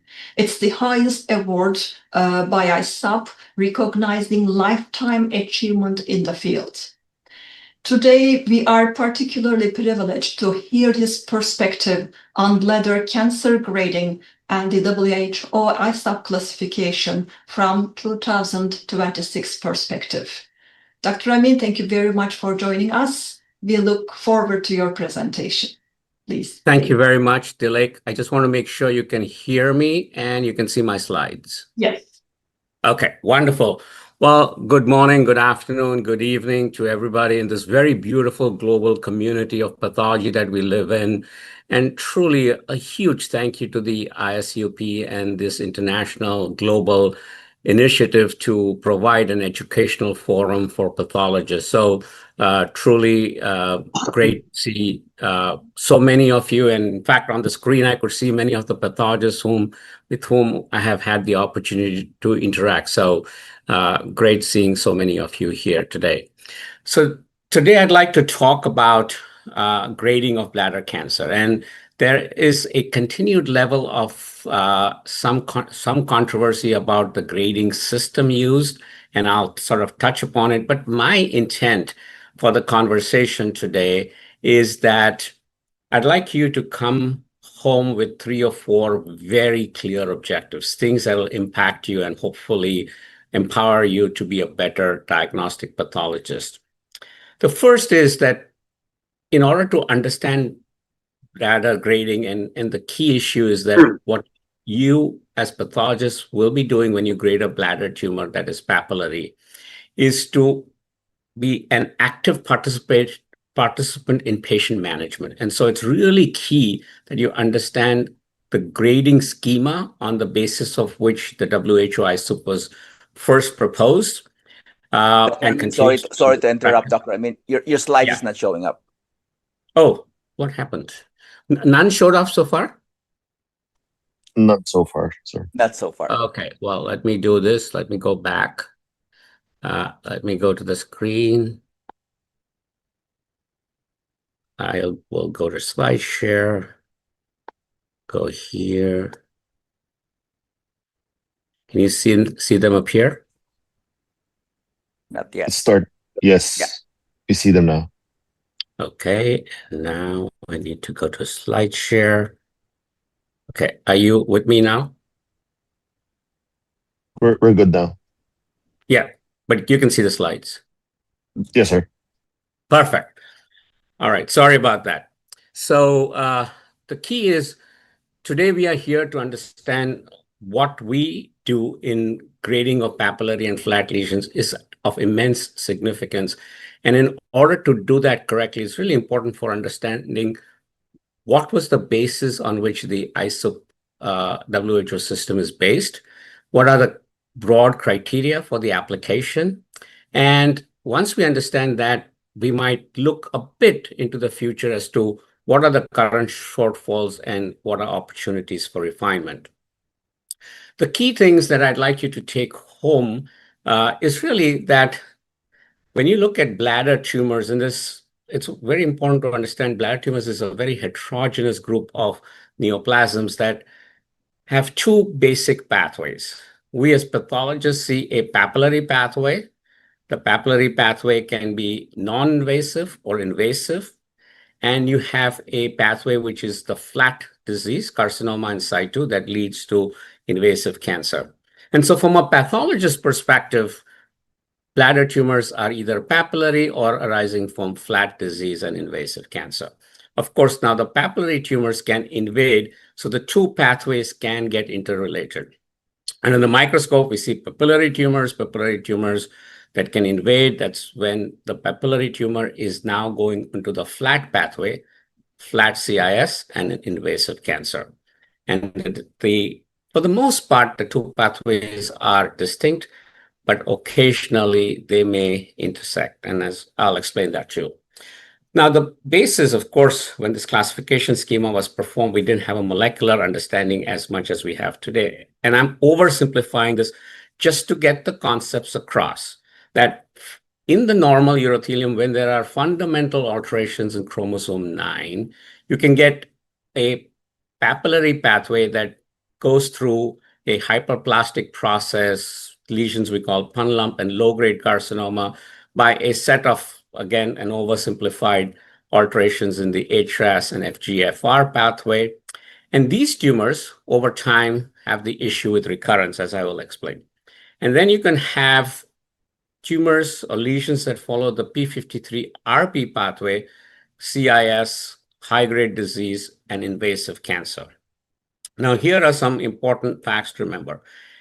Overall, about 70 to 75% of patients that are seen in clinical medicine belong to the papillary pathway, while approximately 30% of the patients arise from the CIS and then related invasive cancers. Now, for us as pathologists, it's very important that in these papillary tumors, we grade the tumors correctly, because as I will show you through the talk, it's the grading and the degree of instability of the urothelium that predisposes to recurrence and then to a progression. That means this is when a papillary tumor, a small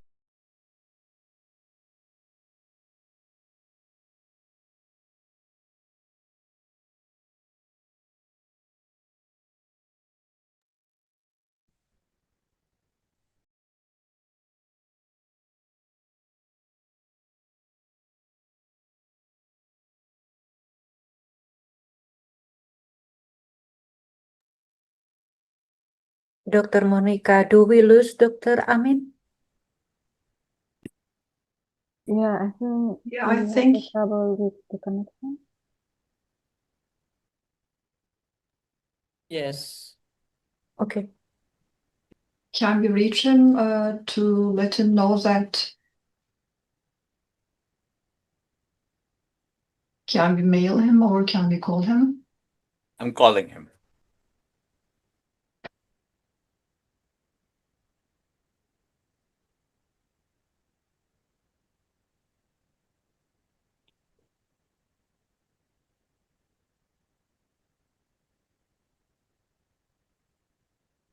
Yeah, I'm joining back. It seems like Okay. All right. Okay. Thank you.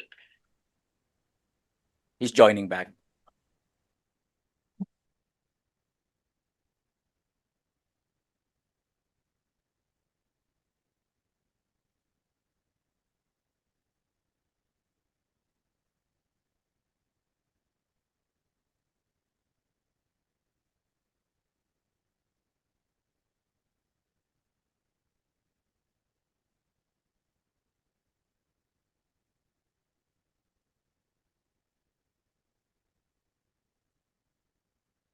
All right, I am back. I'm sorry, I don't know what happened. I'm traveling. I'm in a hotel room, so sometimes it can get a little wonky. My sharing is not turned on. If I can be allowed to share the slides.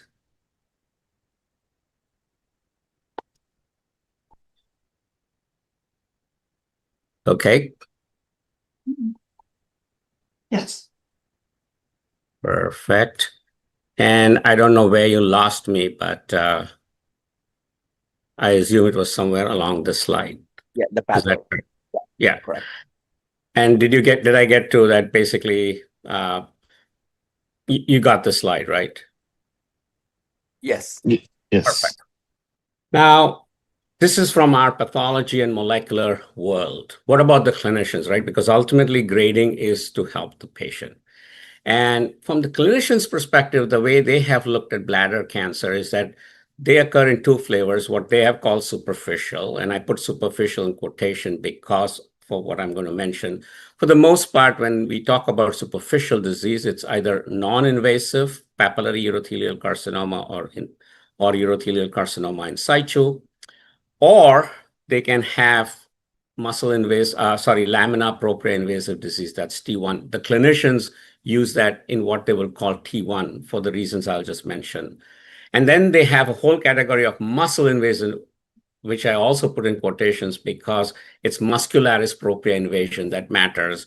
And that, as I have shown you, can occur in papillary carcinoma or from CIS. So now let's look at urothelial neoplasms from the clinician's perspective. I just want to make sure you can hear me and everything's clear. Because on my screen, I'm seeing a couple of images. Yes, it's clear. Everything is perfect. Yeah. So why do the clinicians put the superficial tumors in one category? It's because whether you look at papillary tumors that are non-invasive or CIS, the issue is these are quote unquote chronic. That means these lesions recur. In fact, they're new occurrences over time in different areas of the bladder. And once removed or managed conservatively, these patients have a generally good prognosis, either a TURBT or a BCG treatment. When tumors invade the muscularis propria, they have the ability to then cause metastasis and therefore more radical treatment. Most parts of the world, cystectomy now with neoadjuvant cystectomy, but even radiation can be offered. The issue here is the prognosis in these patients is very poor unless the treatment is not timely. The role for us pathologists, therefore, in these superficial tumors is to accurately grade these tumors. Once tumors invade, it really doesn't matter what grade it is. It's really important to recognize invasion and to stage the tumors correctly. So we're going to focus today on the grade of these tumors. And just going back to that same image, we as pathologists had papillary and non-papillary pathway, which are also morphologic and molecular pathways. But clinically, the lesions are treated by the clinicians here as superficial disease and invasive disease. And this is what we're going to focus today on the WHO ISUP classification for these lesions.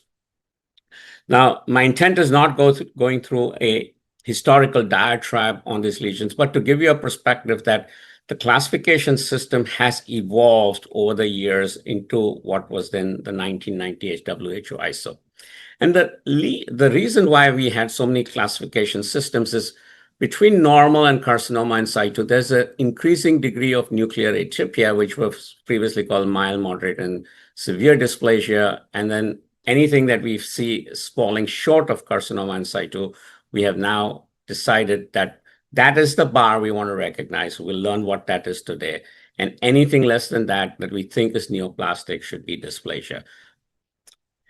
On the side of the papillary lesions, what was the issue before the WHO ISUP? We had basically 4 systems, a very rare papilloma, and then WHO 1, 2, and 3 with the criteria that were very minimal to say if you're mild atypia, it's grade 1, if it's severe, it's grade 3. And you could put lesions as grade 1-2, or if it was something in the middle, you could call it a grade 2 carcinoma. This was obviously the system that stood the test of time for many years under Dr. Mostofi. The next level of work was done by, based on a study by Dr. Murphy and his colleagues Jordan et al. And basically, I'm just going to move the screen down so I can see a bit. Yeah, so Dr. Murphy and Dr. Jordan, over 15 years of study, were able to say that what were called previously papillomas and TCC grade 1s basically did not progress. And those that were called carcinomas because they had nuclear atypia progressed. And so he basically had a 3-tier system, papilloma, low grade, and high grade. And this was part of an AFIP fascicle. So there was obviously concern as to which system one should use. So in 1997, Dr. Mostofi invited several international colleagues, and myself, Dr. Reuter, and Dr. Epstein participated in this effort with this entire committee that led to the work of the WHO ISUP. And it was not just that this was a classification system that we thought should just make sense. It was heavily influenced by a European study, which I won't get into detail, but which was proposed by Krista Bush, that talked about certain criteria that we're going to now learn about today. And this led to the meeting in Boston in 1998, and the paper that we are going to talk about today, the WHO ISUP paper, which is essentially the classification that we follow today in 2026 for the most part, except in some areas of the world where there is a proposal for a modification of the classification. So let's look at, but I did check with many of the Southeast pathologists in India, Mexico, there's a WHO ISUP is used, but I will talk a bit about this, mainly about this classification, but some of the issues that are why there is a different feeling regarding this classification. So when you look at these tumors, and this is the WHO classification that has been repeated.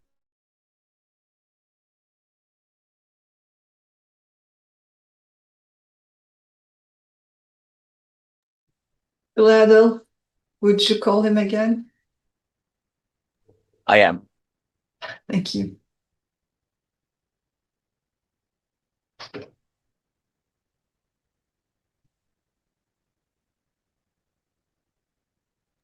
He's joining in.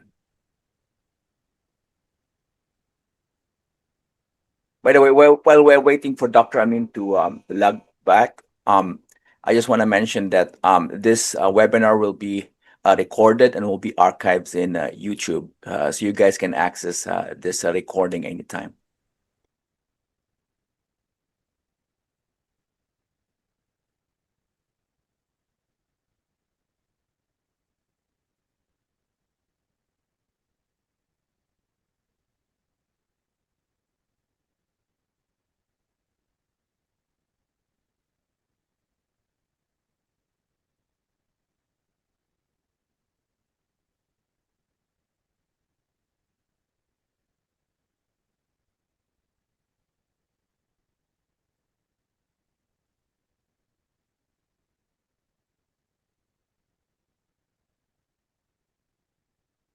Can you see my slides now?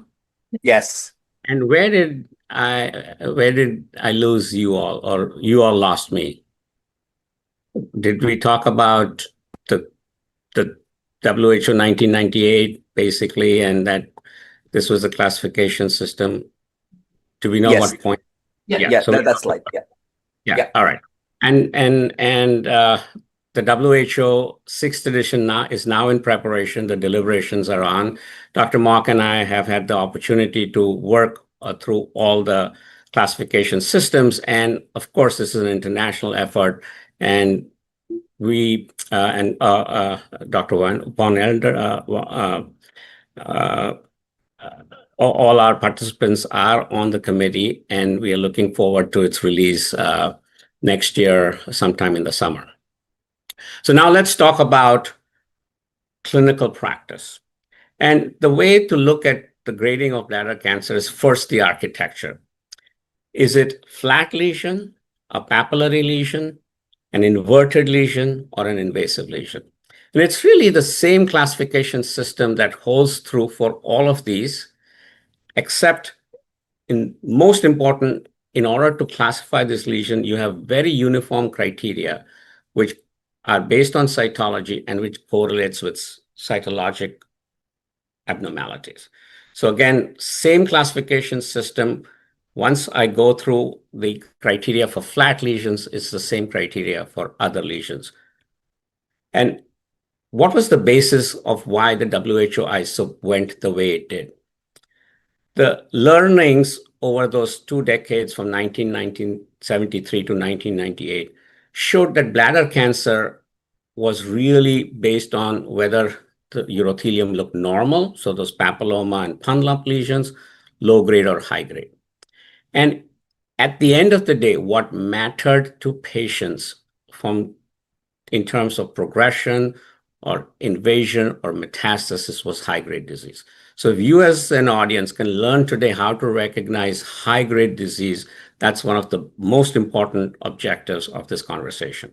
Now, it's important that the WHO ISUP did expand the spectrum of high-grade disease, and that's where we have some controversy, because when you expand the spectrum, you bring in more patients in the high-grade disease, and some people feel, therefore, that there are some patients who are over-treated, and all of the patients are brought into the category of high-grade disease.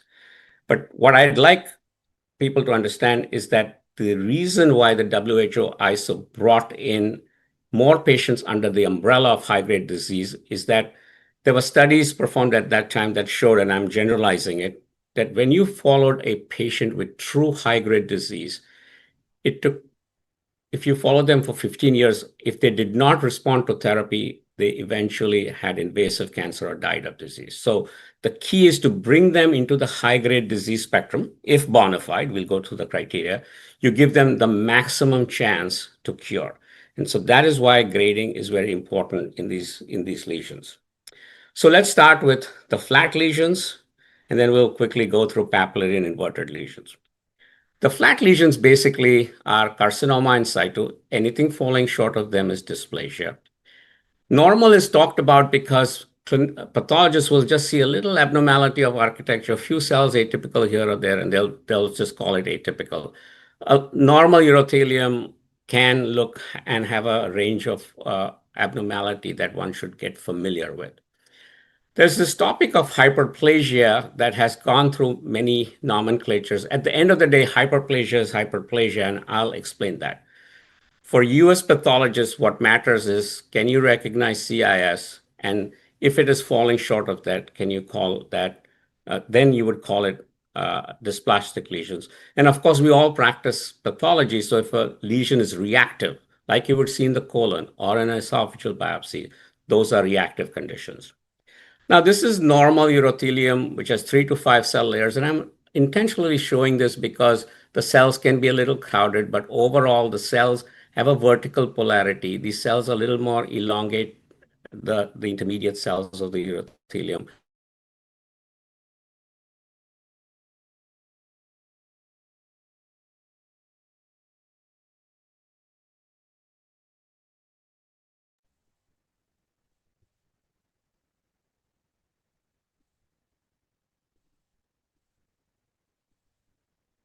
Sorry, probably bad connection. Okay, let me escape again.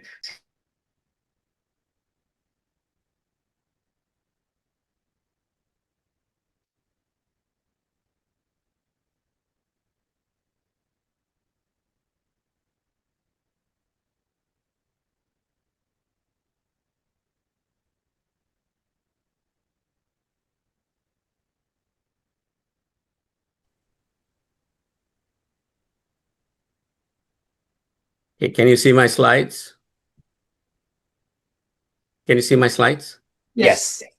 Perfect. Again, my apologies as we're going through this. Did we talk about normal urothelium? Did you hear that part? Or Yeah, we are on that part. Okay, perfect. So let's go. Let me go through slide share.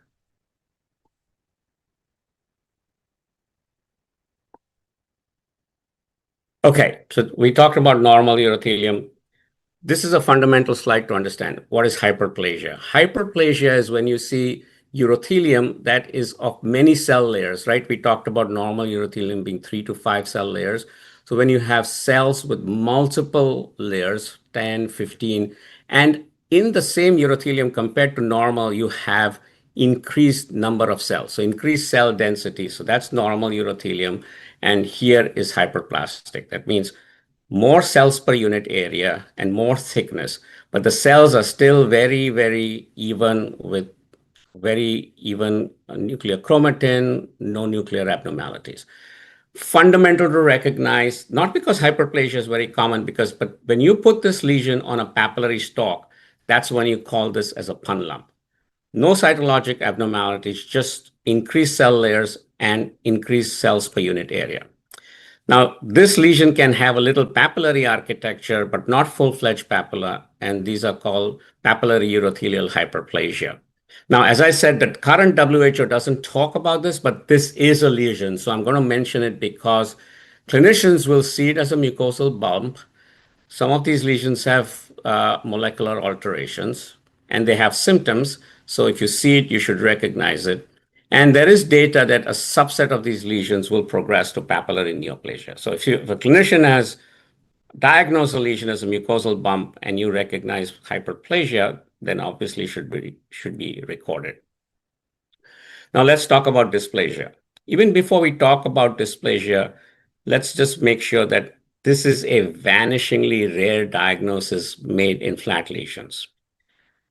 The diagnosis of dysplasia is clearly reserved for lesions that are felt to be neoplastic. That means they're not reactive.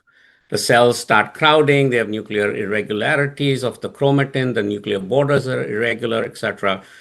Clearly reactive, not beyond reactive, but fall short of CIS. And I'll explain, therefore, what is CIS, and anything falling short of CIS is going to be dysplasia. As I said, it is rare in clinical practice, and you clearly want to see things that are out of the range of reactive. Now, I would just say flat out, if you have a lesion that looks atypical, it's falling less than CIS, and the patient has no history of bladder cancer, I would be very cautious to call that lesion de novo dysplasia. You could just call it severe atypia and put a comment.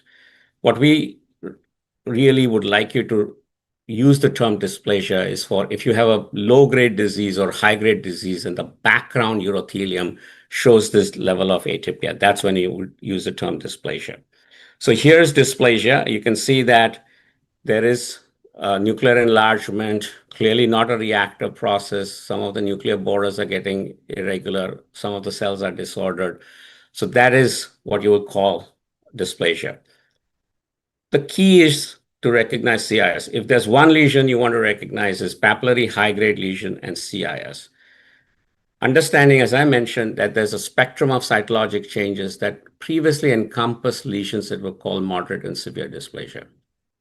CIS is the biologically and therapeutically most critical lesion and is the most underdiagnosed as well as the most overdiagnosed lesion. So let's kind of make sure we understand the key aspects of dysplasia versus CIS. We talked about dysplasia is when the changes exceed. We know that they look neoplastic. That's in the dysplastic area. category. But when you have these three features, it puts a lesion into CIS. Nuclear pleomorphism, atypical mitosis, particularly those on the surface, and significant nucleolar abnormalities. So you can see prominent nucleoli in reactive conditions, but when you see nucleolar abnormalities and nucleolar pleomorphism, that is carcinoma in situ. Sometimes you can just get general, all the cells being atypical, but not pleomorphic. So you have to understand that there is a spectrum of cytologic changes in carcinoma in situ. And whenever you have CIS, you also want to make sure that there is no underlying invasion into the lamina propria, because CIS can be associated with invasion. Now, CIS does come in a primary form. You can diagnose, as I said, don't diagnose de novo dysplasia, but you can diagnose de novo CIS because the nuclear atypia is obvious. Patients who have primary CIS have a slightly better long-term prognosis than those who have CIS in patients with papillary tumors, because those patients are obviously going to have invasive cancer or papillary carcinoma. Other prognostic factors for CIS is how much is the CIS in the bladder? Does it keep recurring? And what is the response to therapy and involvement of the prostatic urethra? So not all CIS are clinically the same.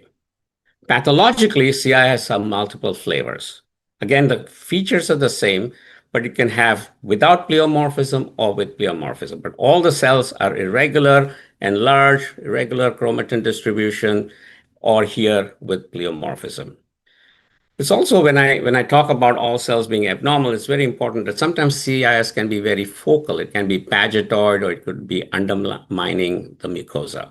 So CIS comes in a spectrum. Dr. McKinney and I, many years, described these different types. These are not to be in the report, but just for us pathologists to be understanding, since it's such a critical lesion that sometimes can have no pleomorphism, more pleomorphism. Sometimes the cells can look small. It's not because the cell's nuclear size is small, it's because the nuclear, there is not much of cytoplasm in these cases. CIS can be clinging or denuded. This is an extremely difficult diagnosis. One, you should get recuts and correlate with cytology, pagetoid and undermining forms that I talked about. So we talked about de novo CIS, CIS with invasive cancer. And one thing I'd like you to recognize is that even when you have frank invasive cancer, CIS has no prognostic significance at that time. But look for CIS, because you can sometimes have paragangliomas, picomas, or metastases that can mimic invasive cancer. So just be in the lookout to make sure that there is CIS in that patient, because it does prompt you to the presence of a bladder primary in these cases. Now, CIS is very important in patients with non-invasive disease, what we're going to talk about, or superficial invasive disease, because these, when you see CIS in a papillary tumor, it puts the patient in the high-risk category, because what is happening is that papillary tumor is now going into the non-papillary pathway. So an incredibly important observation to make in papillary tumors when you have CIS in them. So now let's very quickly talk about the classification for urothelial neoplasms for papillary. The classification, as you know, is papilloma, punlump, low grade, and high grade. We'll talk a bit about grade heterogeneity, but one of the contributions of the WHO 2022 was that when you have 5% or more component of a high grade in a patient with low grade, you could use the term low grade with 10%, or so it's basically give the percentage of high grade, and when it is greater than 5%, that would put a tumor into the high grade category. We'll talk about that in a second. Before you assign a grade, I've shown you that these patients recur over time. So it's very important to get the previous history of bladder cancer and previous cytology results in these patients. And then you use the same classification criteria that we use for papillary, for flat lesions. The normal, hyperplasia, dysplasia, and CIS images that I showed you. Now, put that same lesion that you would call normal on a papillary stalk, that would be called a papilloma, with The only exception is sometimes papillomas have very prominent umbrella cells. But basically, when you see normal urothelium on a papillary stalk, that's a papilloma. When you see hyperplastic mucosa on a papillary stalk, then it is an LMP. When you see what you would call dysplastic changes on a papillary stalk, it's a low-grade carcinoma. And when you would see features that you would call high-grade, and I've defined those for you, but I'll show examples, that would be called a high-grade carcinoma. Now, very important is to evaluate the entire spectrum of lesion because you want to grade by the highest abnormality. Do not evaluate tangentially sectioned areas.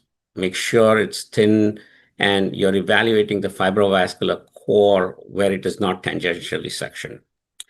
So let's see some quick examples. This is a papilloma. If you look at it, just make this into a normal urothelium, into a flat urothelium. You can see 3 to 5 cell layers, normal disposition. So this is flat urothelium on a papillary stalk.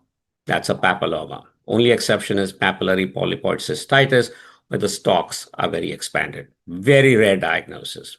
Here's an example of papilloma here. As I said, sometimes these papillomas will have very prominent vacuolated umbrella cells. Pun lump. Basically, hyperplastic urothelium. So remember, find an area where you can evaluate the lesion and make it into a flat lesion. Because okay, here is where I am. And what am I seeing? It is hyperplastic. More cell layers, more cells per unit area, but the cells have no cytologic abnormality. So pun lump is a diagnosis that can be made. Now, people always just say, well, pun lump and low grade, what's the difference? Yes, I'll explain the difference from a recurrence perspective, but it is a diagnosable lesion. So clearly, I want you to recognize this lesion and use strict criteria. So these are just examples of pun lump. Low grade is when you have that dysplastic. That means clearly you see nuclear atypia, right? So pun lump, you should see no nuclear atypia once you start seeing nuclear atypia. And here, even in this image, while the polarity is maintained, you can see that the chromatin is irregular and the cells start crowding up a bit. And then you see there's disorder of the nuclei, and then the nuclear chromatin is getting altered. Some of the nuclei are larger. Again, irregular chromatin distribution, mitoses, though not towards the surface. Here, all the cells are clearly rounding up, irregular nuclear borders, but you don't see those 3 features we talked about, pleomorphism, mitosis towards the surface. Those are the features that you want to be very careful, or prominent nucleoli throughout with nucleolar pleomorphism, right? So you don't have those. This is therefore low-grade carcinoma. Now moving to high-grade carcinoma, either you can get that non-pleomorphic CIS type picture. So you take a papillary lesion, right, and you convert it into a flat. What would you call it in a flat lesion? CIS. So this would be a high-grade papillary urothelial carcinoma in a papillary lesion. Here I'm just showing the papillae. Here, of course, this is much more declarative of a high-grade lesion with pleomorphism. And often when you get high-grade lesions, you start seeing cells slough off. These are the cells that are often found in urine cytology. So you see greater level of disc cohesion. So nuclear pleomorphism, just enlarged nuclei with very abnormal chromatin distribution and the features of high-grade disease. Now, the issue that comes in clinical practice is what do you do when lesions are between an LMP on low grade or a low grade and high grade? You're kind of struggling with this. And so what do you do with these cusp lesions? Because the WHO just says simply assign the grade based on the worst tumor area. Here's an example. This is a patient, when you look at the bladder tumor, that's why you should look at the slide first and find what are the areas that are the highest grade. This is a higher grade than this, but if you were to classify, this is more like a papilloma, right? Because it just has normal looking urothelium on a fibrovascular stalk. While here it is very crowded and some perhaps here nuclear atypia. Of course, we're looking at a low part. So this would be a pun lump or a high grade depending on the cytologic features. Here's an example of a single papillary lesion just to show the heterogeneity variation that exists, and it's quite common. More low-grade features, and then the cells start rounding off and sloughing off, and just larger, almost plasmacytoid looking, that's high-grade. So this is a high-grade papillary urothelial carcinoma. But what do you do in the tumors don't read our books. So what do you do in clinical practice, right? If you're struggling between a papilloma or low grade and pun lump, it's biologically not that significant. So of course, use strict criteria. And it's one that I don't sweat about, but I give it a serious impression and make the diagnosis based on that. What is very critical and which I've hoped I've repeated enough is recognition of high-grade disease. It's the high-grade disease that's clearly important. And in patients who have low-grade versus high-grade, you can use other clinical parameters. Is there order or disorder? If there's predominant order, favor low-grade. If the lesions are large, favor high-grade. If the lesions keep recurring, if there's multifocality. These are, if this previous cytology was positive, those are the ones that you would favor when you're favoring low-grade versus high-grade to put it into the high-grade disease. And as as I have mentioned, if it's less than 5% high grade, you would keep it as low grade with less than 5% high grade, and otherwise you would bump it into a high grade carcinoma. Now, why is this classification important? And I'm going to tell you the difference based on different outcomes. So when you look at just recurrence, and recurrence is the key issue with low grade tumors and papillary tumors, right? Papillomas virtually never recur. Pun lumps recur, low grade and high grade recur, but pun lumps approximately 34% recur, about half of low grade papillary urothelial carcinomas recur. And when it's high grade, there's a greater chance of recurrence, right? So as the urothelium becomes more unstable, right, the degree of cytologic abnormality increases, urothelium, the recurrence potential increases. So accurate classification is important because if you can recognize a pun lump, lower recurrence than a low grade versus a high grade.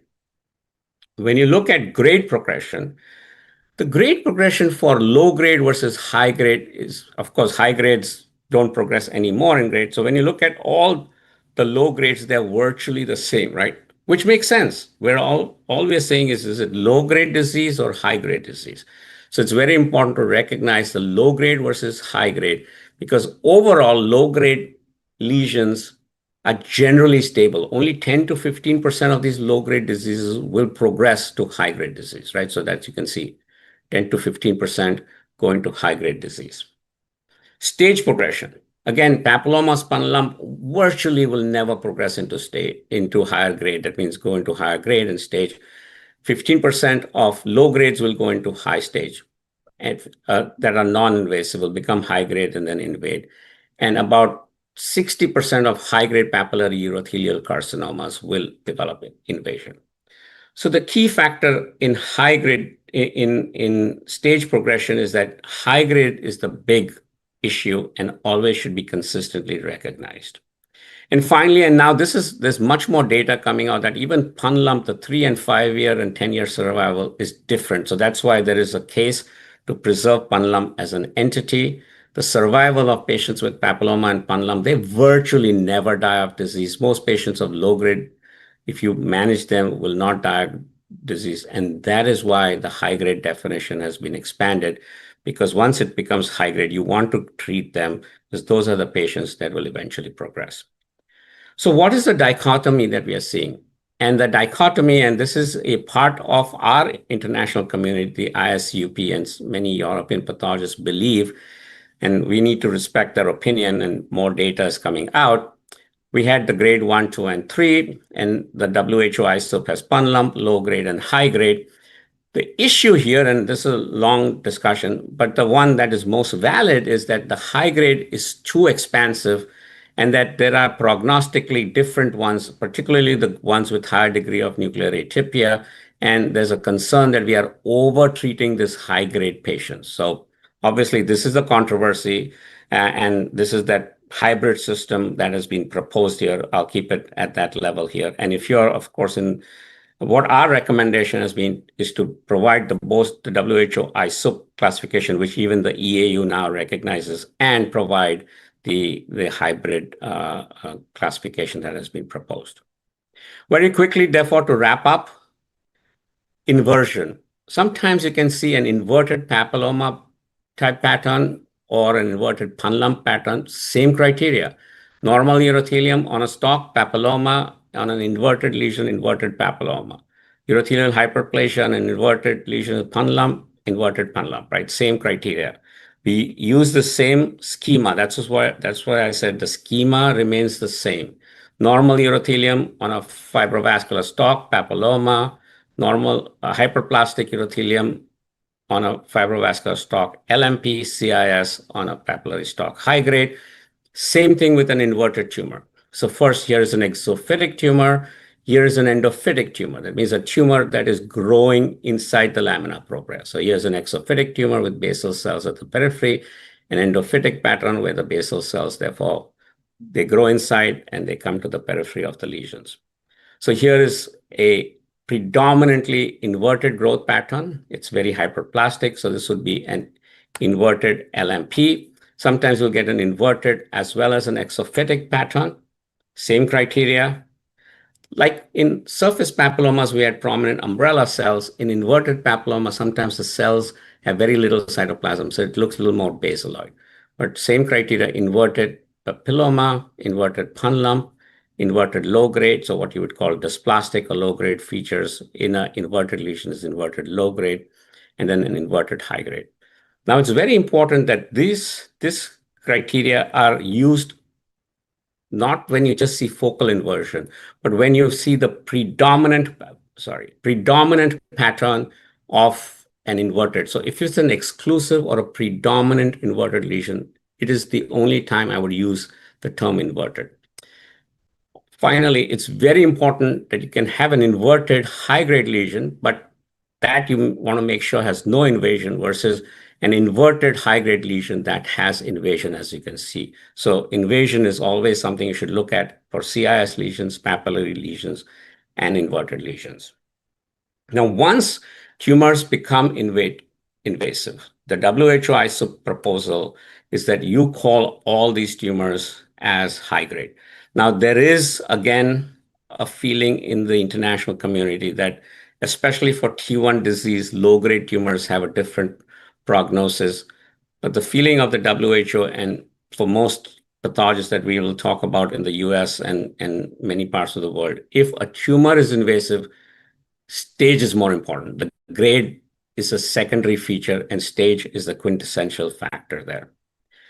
The NCCN guidelines in 2026, you have to remember that if it's a pun lump or low grade and small lesion, not recurring, solitary, low risk, the minute you have high-grade disease or CIS, large lesion, multifocal, not responsive to therapy, high risk. And you also have very high-risk tumors. So the reason we talked about this is that you have to put the patient into a low risk or a high risk category. And of course, patients can be in the intermediate risk category.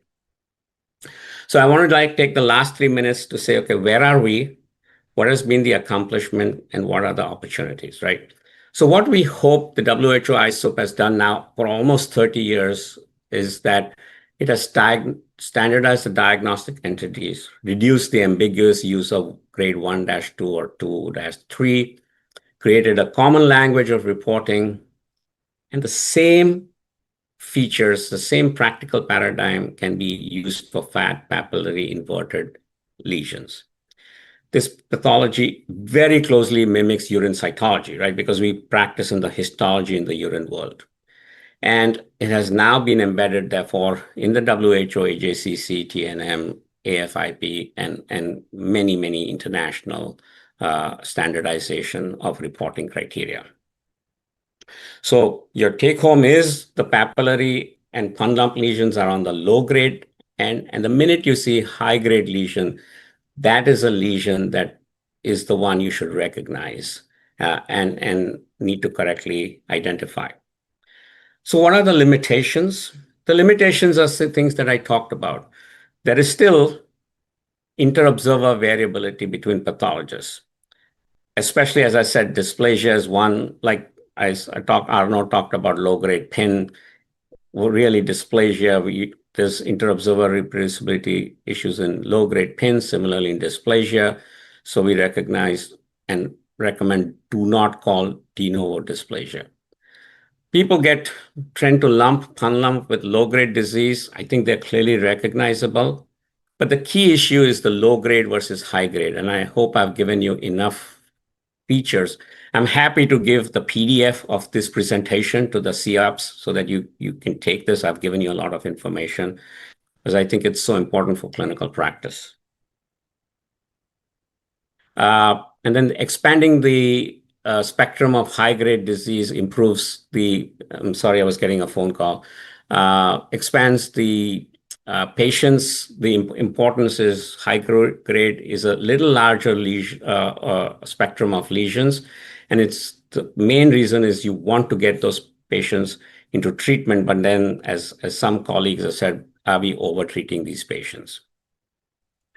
Finally, where do we see this going? Well, the WHO ISO and its morphology is the international diagnostic language.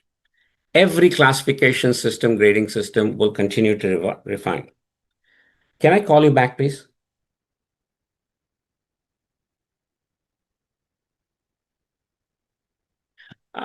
So this classification system is going to refine, and we encourage the urologic pathology community worldwide to put in the efforts and to provide clinical and molecular data.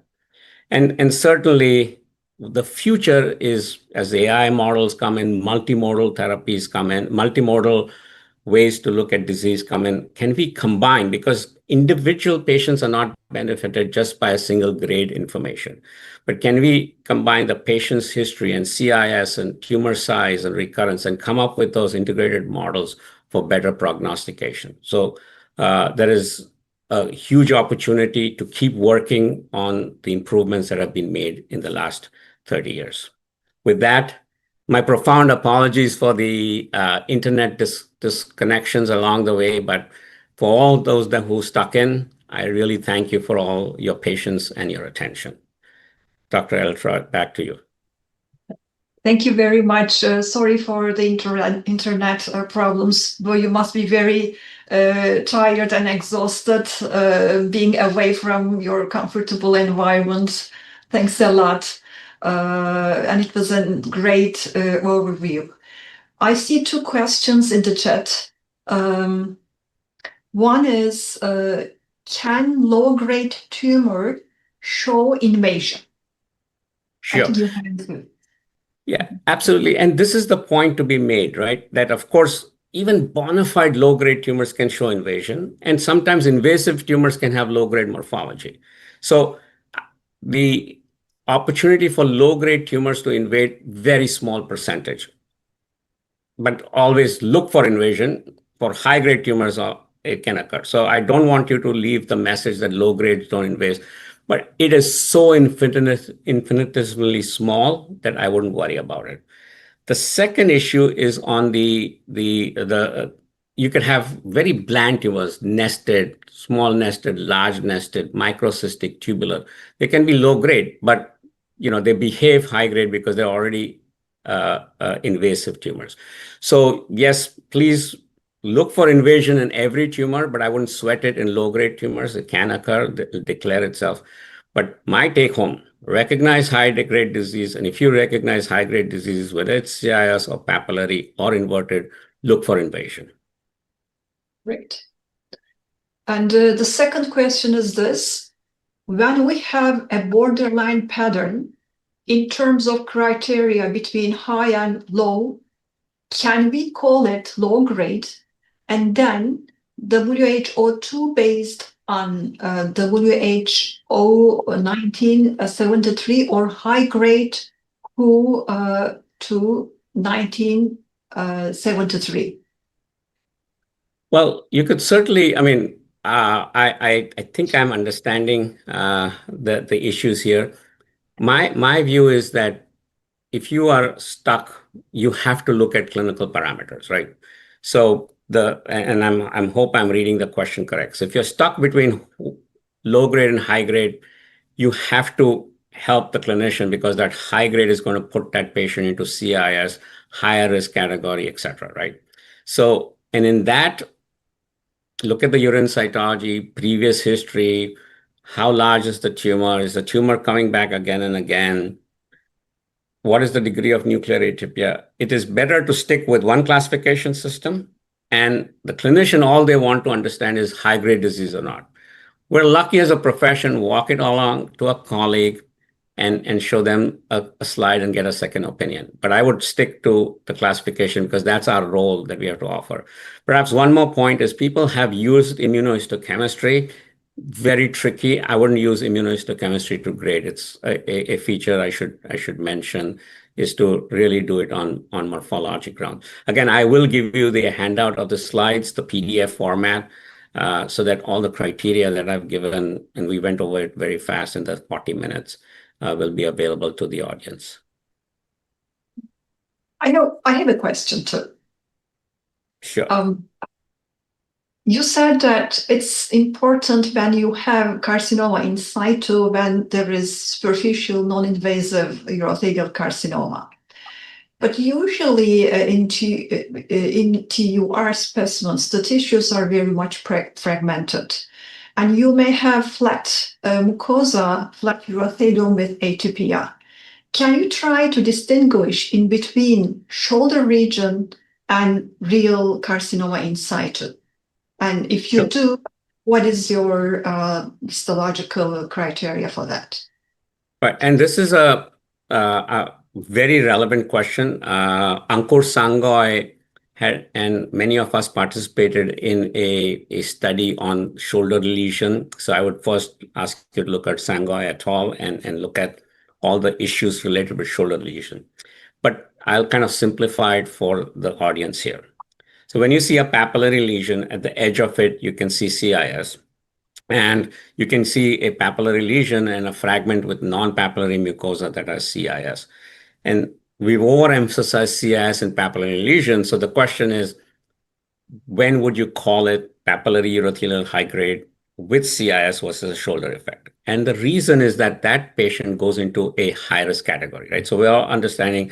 The first thing I'm glad is we are thinking about it from a patient's perspective, right? We are trying to look at the lesion and trying to look at it as to how we as pathologists sitting under a microscope have the power to influence therapy. In this, therefore, there's obviously no right answer because you have shoulder effect and then you have background mucosa that can have CIS. The criteria that I would give you that I think is solid is that if in a TURBT you have multiple fragments, and if you have a non-papillary mucosa, which is clearly showing CIS, that's what I call papillary. So what I would diagnose is papillary urothelial carcinoma, high grade, and then I will say separate non-papillary fragment with carcinoma in situ. And the reason for that is that's the one that I mean, it could still be effect, but we know shoulder effect extends to the entire urothelium from upper tract to the urethra, right? So the field effect and shoulder effect are all related phenomena. But how can we reliably separate it so we can help our clinicians? So two words of advice. First, I do not very categorically say non-invasive high-grade urothelial carcinoma. I'm always saying high-grade urothelial carcinoma, no evidence of invasion. Why? It forces me to look for invasion. 2 lessons today, right? Recognize high-grade disease and look for invasion. So that allows that. So that's the first thing I do. And then the second is then I will say papillary urothelial carcinoma, high-grade, no evidence of invasion. And then if I see that, I'll say separate fragment with urothelial carcinoma in situ. That ensures very clear communication that's occurring to the patient and to the physician and patient. Thank you. Thank you. I think we can let you rest now. No, that's fine. It's my pleasure. It's always exciting to be with colleagues. And I truly thank the ISUP. This is just a great opportunity for people around the world all of us to collectively, because we are also passionate about patient care. And this is for ISUP to talk about things, empowering pathologists to be more relevant in clinical practice, right? Which is what we want. And so spreading the message is lovely. And thank you all for your attention and time. Thank you so much. We are very grateful to our distinguished speakers for taking their time to share their expertise with us, the urological pathology community across the region and beyond. Without further delay, I'd like to pass the screen to Anglita Yanti-Setiasti, who is the Vice President of Seaups, for the closing remarks. Thank you. Thank you, Professor Ertoy Baidar, and thank you for all excellent and distinguished speakers. Thank you so much for sharing, especially to us as Seaups organization. Thank you so much. Today, I do believe that many pathologists, young or old, have been study and learning and also enjoying all the lectures. I would like to report that at the peak season, we had 433 participants from Zoom and more than 90 participants from the YouTube channel. So thank you so much for sharing your valuable knowledge, your time. Thank you for the moderators, Professor Ertoy Baidar and also Meiji. Thank you, Gladel from the Isup and all the committee from the Seaups. You were done very well and a good job. Thank you so much and have a good day. Thank you all. Good night. Thank you, everybody. Bye. See you. Thank you. Bye. Bye.